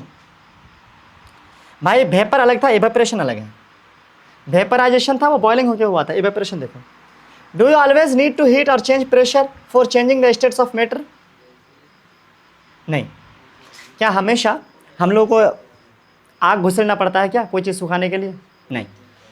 Can you quote some example of everyday life where change the states of from liquid to vapor takes place without the liquid reaching the boiling point? जाहिर सी बात है, boiling point होता है 100 degree Celsius. अब कोई चीज़ 100 degree Celsius गर्म होगा तभी मतलब चेंज करेगा क्या अपना स्टेट? जवाब है नहीं। आप कपड़ा सुखाते हो तो क्या आपका जो कपड़ा है वो 100 डिग्री सेल्सियस गर्म होकर आपका वहाँ का पानी उड़ता है? जवाब है नहीं। 100 डिग्री सेल्सियस गर्म होता है क्या आपका कपड़ा? नहीं। तो कह रहा है कि उसके बॉइलिंग पॉइंट 100 डिग्री सेल्सियस है, तो बॉइलिंग पॉइंट के नीचे नीचे क्या हो जाता है सर? वो इवेपोरेशन शुरू हो जाता है। वाटर के बारे में कह रहा है कि व्हेन लेफ्ट अनकवर्ड, जिसको हम खुला छोड़ देते हैं, स्लोली चेंज इनटू वेपर, तो अपने आप ये इवेपोरेट होता रहता है। वेट क्लॉथ्स ड्राई, आप सूखा कपड़ा आप रूम में भी रख दो तो अपने आप ड्राई होता रहेगा। What happens to the water into the above example, क्या होता होगा? तो इवेपोरेट होता होगा। देखो आप एक प्लेट में ना थोड़ा पानी डाल के छोड़ दो 2-4 दिन अपने रूम में, देखना गायब हो जाएगा पानी 2-4 दिन के बाद इवेपोरेट होकर के। वहाँ पे बॉइलिंग पॉइंट कभी किसी भी टाइम पे रूम में क्या आपका 100 डिग्री सेल्सियस गर्म हुआ होगा पानी? नहीं। तो कह रहा we know that particles of matters are always moving and never at rest. जाहिर सी बात है, ये हम पहले ही सीख चुके हैं कि पार्टिकल्स हमेशा क्या करते रहते हैं? मूव करते रहते हैं, इधर से उधर चलते रहते हैं, कभी वो रुकते नहीं है। एट अ गिवन टेम्परेचर, चाहे वो कोई भी टेम्परेचर हो, एनी गैस लिक्विड और solid, there is a particles with different amounts of kinetic energy. चाहे किसी भी चीज़ में हो, कोई सॉलिड हो, लिक्विड हो, गैस हो, उसके अंदर एक एनर्जी है, वो हमेशा मूव कर रहा है, वो किसी भी टाइम रुकता नहीं है ना? तो वही भाई है ना, ऐसे ऐसे करते करते डोलते डोलते क्या पता निकल जाता हो किधर है, तो उसी का मतलब इवेपोरेशन कहते हैं। कह रहा है in the case of liquids a small fraction of particles at the surface having higher kinetic energy is able to break away from the है ना forces of attraction of other particles and gets converted into vapour. क्या कह रहा है कि भाई पानी के केस में अगर हम बात करें तो थोड़ा बहुत भी अगर बाहर से चेंज मिलता है ना एनर्जी का, तो उससे भी क्या करता है ये अपना है ना खानदान छोड़ करके निकल पड़ता है, भाग जाता है। देखो कैसे मैं बता रहा हूँ। देखो मान लो ये पानी का सरफेस है, ठीक है, यहाँ पर पानी का सरफेस है। अब ये नीचे तो पानी है, ये सब पूरा पानी है, लेकिन सरफेस पे जो पार्टिकल्स हैं उसको साइड साइड से थोड़ा थोड़ा फोर्स लगा रहा है, नीचे से खाली फोर्स लगा, ऊपर से कोई फोर्स लग ना रहा। अब सपोज इधर से हवा आया, वो भी थोड़ा इसको भगाने में हेल्प करा के एल भगले, है ना। और मान लो क्या कि इसको थोड़ा बहुत टेम्परेचर ऊपर से मिल रहा है, वो टेम्परेचर नीचे किसी को जाने नहीं दे रहा, वो टेम्परेचर अपने लेके सब रखा रहता है कि हम तो भागेंगे। तो जो टेम्परेचर थोड़ा, अब मान लो 25 डिग्री सेल्सियस ही है, नीचे वाले को तो भाई 4 डिग्री ना मिल रहा, वो ऊपर का 25 डिग्री सेल्सियस लेकर के भागने की तैयारी कर रही है। तो कुल मिलाकर के बात यह है भाई कि जो वाटर में देखने को हम लोग को मिलता है क्या कि भाई थोड़े बहुत भी टेम्परेचर चेंज की वजह से ये चीज़ें होती रहती हैं, है ना। ये लोग जो ऊपर वाला नीचे वाला ना, नीचू नहीं खाली ऊपर वाला क्या करेगा सर, एनर्जी लेकर के भागने की कोशिश करेगा और भागता भी है, और उसका एयर वेयर हेल्प भी कर रहा होता है, बाहर का टेम्परेचर उसको हेल्प कर रहा होता है, क्योंकि बाहर उसको पहले मिल रहा होता है, तो वो बाकी को देता ही नहीं कि ले भैया हम पहले उड़ेंगे तब तुम लोग सोचना अपना ले।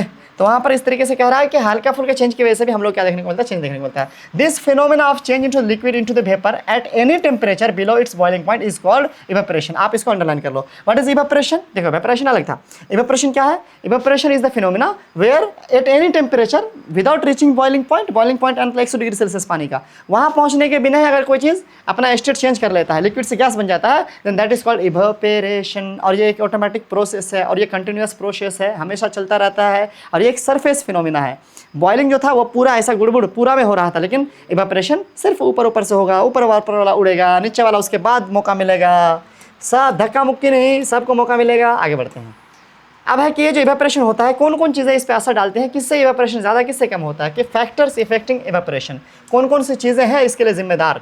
तो कह रहा है let us understand with the activity. एक एक्टिविटी दिया गया है, 5 ml पानी लेना है आपको। ये पानी क्या करना है आपको, एक टेस्ट ट्यूब में रखना है, पतले से नली में। इसी 5 ml को आप एक बड़े से प्याली में रख लीजिए। उसी 5 ml पानी को आप फिर से एक प्याली में रखिए, लेकिन इस बार इसको रख लीजिए अलमीरा में बंद। इन दोनों को रख दीजिए खिड़की के साइड में रूम में, और इनको रखिए अलमीरा में बंद।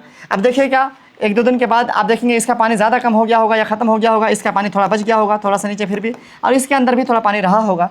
क्यों? क्योंकि ज़्यादा फैल पाया है ना। तो सरफेस का जो पानी था बहुत सारा, एक ही साथ 15, 20, 25 मॉलिक्यूल को क्या मिल रहा था, ऊपर से उड़ने के लिए मौका मिल रहा था। इसमें सरफेस में 2 ही 3 मॉलिक्यूल को ऊपर से उड़ने का मौका मिल रहा था। तो बारी बारी ये लोग भागा है, बहुत टाइम लग गया। इसे एक ही बार 15 को भाग गया है, टाइम कम लगा। इसके केस में क्या हो रहा है भैया, ना बाहर से हवा इसको हेल्प कर रहा है, अपने अलमारी बंद करके रख दिया, और ऊपर से टेम्परेचर भी थोड़ा सा ज़्यादा ही कम चेंज होता होगा ना इसमें। तो कुल मिलाकर के बात यह है कि इस तरीके से आपको रखना और ऑब्जर्व करना। ऑब्जर्व तो यही करेंगे कि जो बड़ा वाला प्याली है और जो बाहर रखा वो जल्दी क्या कर देगा, अपना इवेपोरेशन कर देगा। आगे बढ़ते हैं।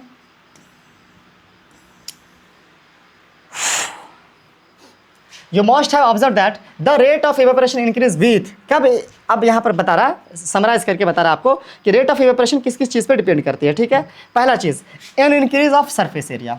जितना ज़्यादा सरफेस एरिया होगा, जितना बड़ा सरफेस एरिया होगा, ज़्यादा से ज़्यादा पार्टिकल्स ऊपर रहेंगे, ज़्यादा से ज़्यादा पार्टिकल्स सरफेस पे रहेंगे, तो ज़्यादा से ज़्यादा पार्टिकल्स को एक साथ उड़ने का मौका मिलेगा बाहर। अगर उतना ही पानी को आप ऐसा पतला सिलेंडर में नली में यहाँ तक भर के रख दीजिए, तो ऊपर सिर्फ कुछ ही पार्टिकल्स रहेंगे, जिसकी वजह से कुछ ही पार्टिकल्स एक बार में ऊपर उड़ेंगे, क्योंकि ये एक सरफेस फिनोमिना है, ऊपर होने वाला फिनोमिना है इवेपोरेशन। तो इसीलिए सरफेस में ज़्यादा होना मतलब इवेपोरेशन का ज़्यादा होना, और सरफेस कम होना मतलब इवेपोरेशन का होना। वही कह रहा है कि an increase of surface area, we know that the evaporation is a surface phenomena, underline कर लीजिएगा, is the surface area increase the rate of evaporation increase. वही बात, for example while putting the clothes of drying we will spread them out. अगर हम लोग कपड़ा फैलाते हैं, हम लोग उसको मोड़ के ऐसे नहीं रख देते हैं, क्या होगा, ऊपर से सिर्फ सूखेगा, अंदर वाला नहीं सूखेगा। हम उसको फैला के रखते हैं ताकि सरफेस बढ़ेगा, इवेपोरेशन बढ़ेगा।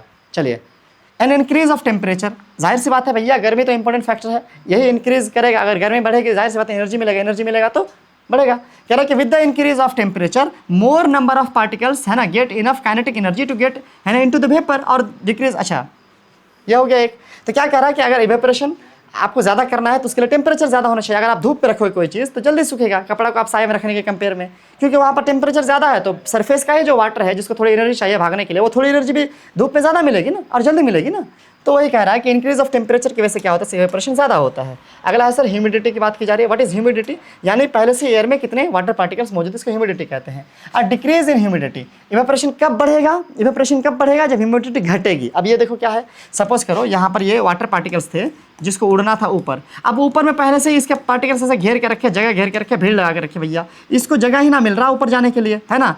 तो यहाँ पर ह्यूमिडिटी मतलब एयर में कितने पार्टिकल्स है वाटर के। अब ह्यूमिडिटी पहले से ज़्यादा है, ह्यूमिडिटी अगर ज़्यादा है तो पार्टिकल्स को जगह नहीं मिल रहा उड़ने के लिए। लेकिन अगर ह्यूमिडिटी उस जगह पे क्या है, कम है, बिल्कुल रास्ता साफ है, तो ये क्या कर सकता है, बहुत आसानी से उड़ सकता है। इसीलिए कहा जा रहा है कि ह्यूमिडिटी अगर कम होगी तब इवेपोरेशन ज़्यादा होगा। लिखा है कि humidity is the amount of water vapour present in the air, underline कर लीजिएगा। The air around us can not hold more water than definite amount of water, है ना, vapour at the given temperature. If the amount of water in the air is already high, अब पहले से ऊपर बहुत सारा हाई है, तब क्या हो जाएगा सर, इवेपोरेशन डिक्रीज। तो इवेपोरेशन नहीं हो पाएगा क्योंकि वो जा नहीं पाएगा। ऐसे गर्मी के दिनों में होता भी है, जब बहुत गर्मी होती है ना, एकदम बोलते ना भाप जैसा हो रखा है पूरा, तो पसीना आपका नहीं सूख रहा होता है, कहाँ जाएगा, खुद ऊपर पूरा भरा पड़ा है सब वाटर वेपर, बॉडी वाला कहाँ से जाएगा।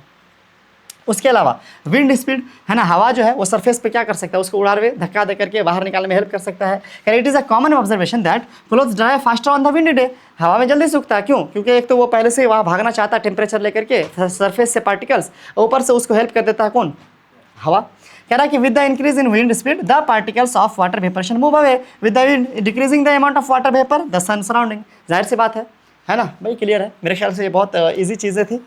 अगर आप पंखा पे कपड़ा सूखा जल्दी सूखेगा, क्यों? क्योंकि जो सरफेस पे वाटर है, भागने के लिए थोड़ा सोच भी रहा था, अभी उसको टेम्परेचर मिला, लेकिन इतनी एनर्जी नहीं है कि वहाँ से भागे, लेकिन उसका जो हवा है एक्स्ट्रा फोर्स लगा, भाई हट भाई अल्लाह धक्का मार दिया। तो कुल मिलाकर के बात यह है कि हवा की स्पीड बढ़ने से क्या हो जाएगा सर, इवेपोरेशन बढ़ जाएगा। लास्ट टॉपिक है, how does evaporation cause cooling, क्या ये ठंडा कैसे करता है। देखो, in an open vessel the liquid keeps on evaporating, the particle of liquid absorb energy from the surrounding. The reason है ना, energy lost during the evaporation, this absorption of energy from the surroundings make the surrounding cool. अब देखो, ये water है, मान लो इसमें पानी है, ठीक है। अब ये पानी अगल बगल जो गर्मी आ रही है इसको, है ना, अब मान लो ये एक रूम है, बंद कमरा है, अगल बगल की जो गर्मी है वो इसको मिल रहा है, और ये जो इसका पानी है ये क्या कर रहा है सर, उस गर्मी को ले रहा है, अपना इवेपोरेशन होकर के अपना खानदान छोड़ के भागने के चक्कर में वो इस्तेमाल कर रहा है एनर्जी को। तो हीट एनर्जी जो इसको चारों तरफ से अपने सराउंडिंग से मिल रहा है, जिसका इस्तेमाल करके ये खुद को इवेपोरेट कर रहा है, खुद को क्या कर रहा है सर, इवेपोरेट कर रहा है। तो इवेपोरेट करने के लिए वो एनर्जी इस्तेमाल कर ले रहा है ना, वो एनर्जी जो हीट के फॉर्म में था, वो एनर्जी अब काइनेटिक फॉर्म में है, चलने हिलने डुलने के फॉर्म में, गर्मी के फॉर्म में है ही नहीं।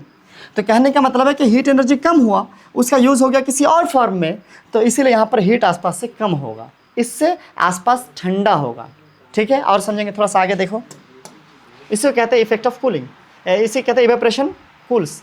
कह रहा है देखो, व्हाट हैपन व्हेन योर, है ना, when you pour some acetone यानी nail polish remove on your palm में आप रखते हो, एसीटोन रखोगे नेल पॉलिश वाला रिमूव करने वाला केमिकल को, तो आपको ठंडा महसूस होगा, क्योंकि वो आपके हथेली की गर्मी को लेकर के उड़ना चाहेगा। कौन? एसीटोन।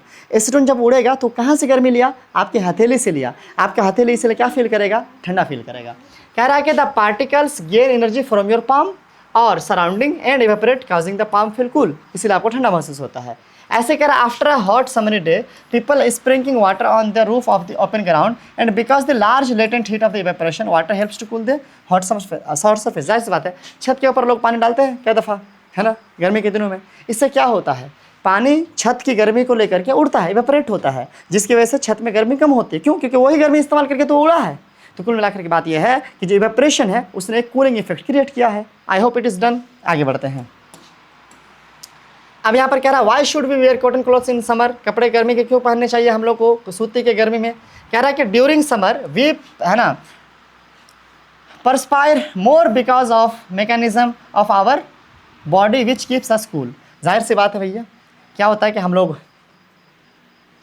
हमारे पसीना वसीना निकलता है जो हम लोग को ठंडा रखता है। कैसे? We know that during evaporation the particles at the surface of the liquid gain energy from the surroundings or body surface and change into the vapor। हमारा पसीना आया पसीना को कपड़े ने सोख लिया, अब वो पसीना आ चुका सरफेस पे। अब अंदर जो हमारी बॉडी की गर्मी है वो उसको लेगा, आसपास जो गर्मी है वो उसको भी लेगा, और उससे वो पार्टिकल उड़ करके इवेपोरेट होना चाहेगा। ठीक है, वो टेम्परेचर का इस्तेमाल करके जो इवेपोरेट हो रहा है, तो कहीं ना कहीं वो आपके बॉडी का टेम्परेचर को यूज़ कर रहा है, तो आपके बॉडी का टेम्परेचर घटेगा ना, जिसकी वजह से आप ठंडा फील करते हो। और सूती कपड़ा क्या हेल्प करता है? अगर लायरन का कपड़ा रहेगा, पॉलिस्टर का रहेगा, तो वो कपड़ा आपका पसीना को एब्जॉर्ब नहीं करेगा, उसको बाहर आने नहीं देगा, वो अंदर ही रख देगा। लेकिन सूती कपड़ा क्या करेगा? उसको अब्सॉर्ब कर लेगा, उसको एब्जॉर्ब कर लेगा, जिसकी वजह से वो सरफेस पे आ जाएगा। और हम जानते हैं कि इवेपोरेशन सरफेस फिनोमेना है, ऊपर आएगा तब इवेपोरेशन होगा। इवेपोरेशन की वजह से आपकी बॉडी कूल फील करेगी, इसीलिए हम लोग को सूती कपड़ा पहनना चाहिए। ठीक है, वहीं पर कह रहा है कि the heat energy equal to the latent heat of the evaporation is absorb from the body leaving the body cool. Cotton being a good absorb of water helps in absorbing the sweat and exposing the, है ना, atmosphere for the easy evaporation. वही बात है जो मैंने कहा। अब इसको इंग्लिश में लिखा हुआ था, मैं क्या बोलूँ इसको उतना सब कुछ। Why do we see water drops on the, है ना, आउटर सरफेस ऑफ अ गिलास कंटेनिंग आइस कोल्ड। जाहिर सी बात है, आप जानते होंगे, है ना, बर्फ़ जब रखते हो, बचपन में तो देखे ही थे, इसके ऊपर कैसे ये पानी की बूंदें आ जाती हैं अगर इसमें आप एक बर्फ़ रखते हो तो, है ना। तो यहाँ पर कह रहा है कि let us take some ice cold water in a tumbler, गिलास में रख लीजिए। Soon we will see water droplets, है ना, outer the surface of the tumbler. इसके बाहर क्या आ जाएगा? वाटर ड्रॉपलेट्स आ जाएगा। कह रहा है कि the water vapour present in air on coming in contact with the cold गिलास ऑफ वाटर। ये ठंडा है, गिलास ठंडा है क्योंकि बर्फ़ की वजह से। तो इसके कॉन्टैक्ट में जैसे ही वो सटा, कौन सटा? वाटर वेपर जो हवा में था, है ना, ह्यूमिडिटी में थी, वो सटा, लूजेज एनर्जी। हम जानते हैं कि दो चीज़ों से स्टेट चेंज होता है, एक टेम्परेचर के घटने से और प्रेशर के बढ़ने से। तो ये जो आपस में हवा था अगल बगल में, उसका टेम्परेचर घटा तो एनर्जी लूज हुआ, तो नज़दीक आएगा, वो एक दूसरे के करीब आएगा, and gets converted into liquid state. ऐसे ही कंडेंसेशन में होता है, ऐसे ही बादल में होता है, विच सी एज अ वाटर ड्रॉपलेट्स, जो कि वाटर ड्रॉपलेट के फॉर्म में इसमें चिपक जाता है। ठीक है, चलिए अब कुछ क्वेश्चन दिया है, इसको देख लेते जल्दी से। कह रहा है कि why does a desert cooler cool better on a hot day. देखो, ज़्यादा गर्मी के दिनों में क्या होता है, जो कूलर जो होता है ज़्यादा गर्मी के दिनों में अच्छा ठंडी देता है। इसके पीछे रीज़न है, इवेपोरेशन टेक्स प्लेस मोर। जब ड्राई होता है, जब दिन सूखा होता है तो ह्यूमिडिटी इज लेस। जब दिन सूखा होगा तो ह्यूमिडिटी यानी वाटर में ड्रॉपलेट्स की कमी होगी। When humidity will be less than the evaporation will be more. So more evaporation, है ना, gives us feel cool. How does the water kept in an earthen pot makes become cool during the summer. Earthen pot यानी कोई घड़ा में भी जो अगर मिट्टी में बर्तन में जो आप पानी रखते हैं तो वो कैसे ठंडा रहता है? Because we know that there are small pores on the surface of pot. Okay, so the water that comes out from the pot, they evaporate and takes heat energy from the surroundings. So the heat that is just heating the vapor, they are not getting inside, and the inside water is not getting hot because the heat that is just came to the pot used for the evaporation of the particles that is present in the surface. ठीक है, on the surface. तो जो surface के ऊपर जो है वही particle, बाहर से जो गर्मी आई तो अंदर वाला क्या गर्म होगा, ये बाहर वाला पार्टिकल ही उसको यूज़ करके इवेपोरेट हो जा रहा है। तो अंदर की पानी गर्म ही ठंडा ही रहता है, गर्म नहीं हो पाता है। ठीक है, फिर ये खत्म हो गया, फिर कुछ और आ जाता है बाहर, हालांकि अंदर का पानी थोड़ा थोड़ा कम होता रहेगा।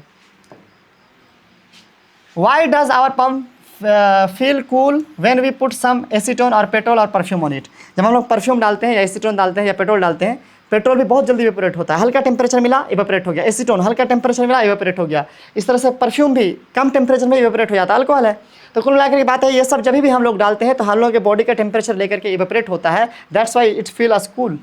Y are we able to sip hot tea और milk faster from a surface than the cup. Cup में रखा हुआ जो टी होगा आपका, है ना, और एक जो आपका प्लेट में रखा हुआ टी होगा, चाय अगर आपने इसमें रख लिया है तो we know that in a plate there is having more surface area, there is more surface area rather than the tea cup, that's why there will be more evaporation, and evaporation, we know that evaporation helps to cool the tea. Yeah, cooling effect, evaporation shows cooling effect. What type of clothes should we wear in summer? We should wear cotton clothes in summer because it absorb the sweat and it comes out to the surface and evaporation occur that help us to feel cool. इस तरीके से हमारा ये chapter ख़त्म होता है। I hope कि आपको चैप्टर समझ में आया होगा। चैप्टर बहुत इजी है, बहुत इंपॉर्टेंट है, बहुत इंटरेस्टिंग है। ठीक है, तो बस कर लेना यार, ये एक्सरसाइज तो ऑलरेडी आपको दिया हुआ रहता है, NCERT आप सर्च करोगे तो आपको सोल्यूशन मिल ही जाएगा। तो क्या मैं एक्सप्लेन करूँ, लेकिन अगर फिर भी आप चाहते हैं कि मैं एक्सप्लेन करूँ अलग से तो मैं वीडियो अलग से बना दूँगा, आप कॉमेंट करो अगर आपको चाहिए तो। ठीक है, thank you so much, have a great day. Like वाइक कर दिया होगा ना अब तक।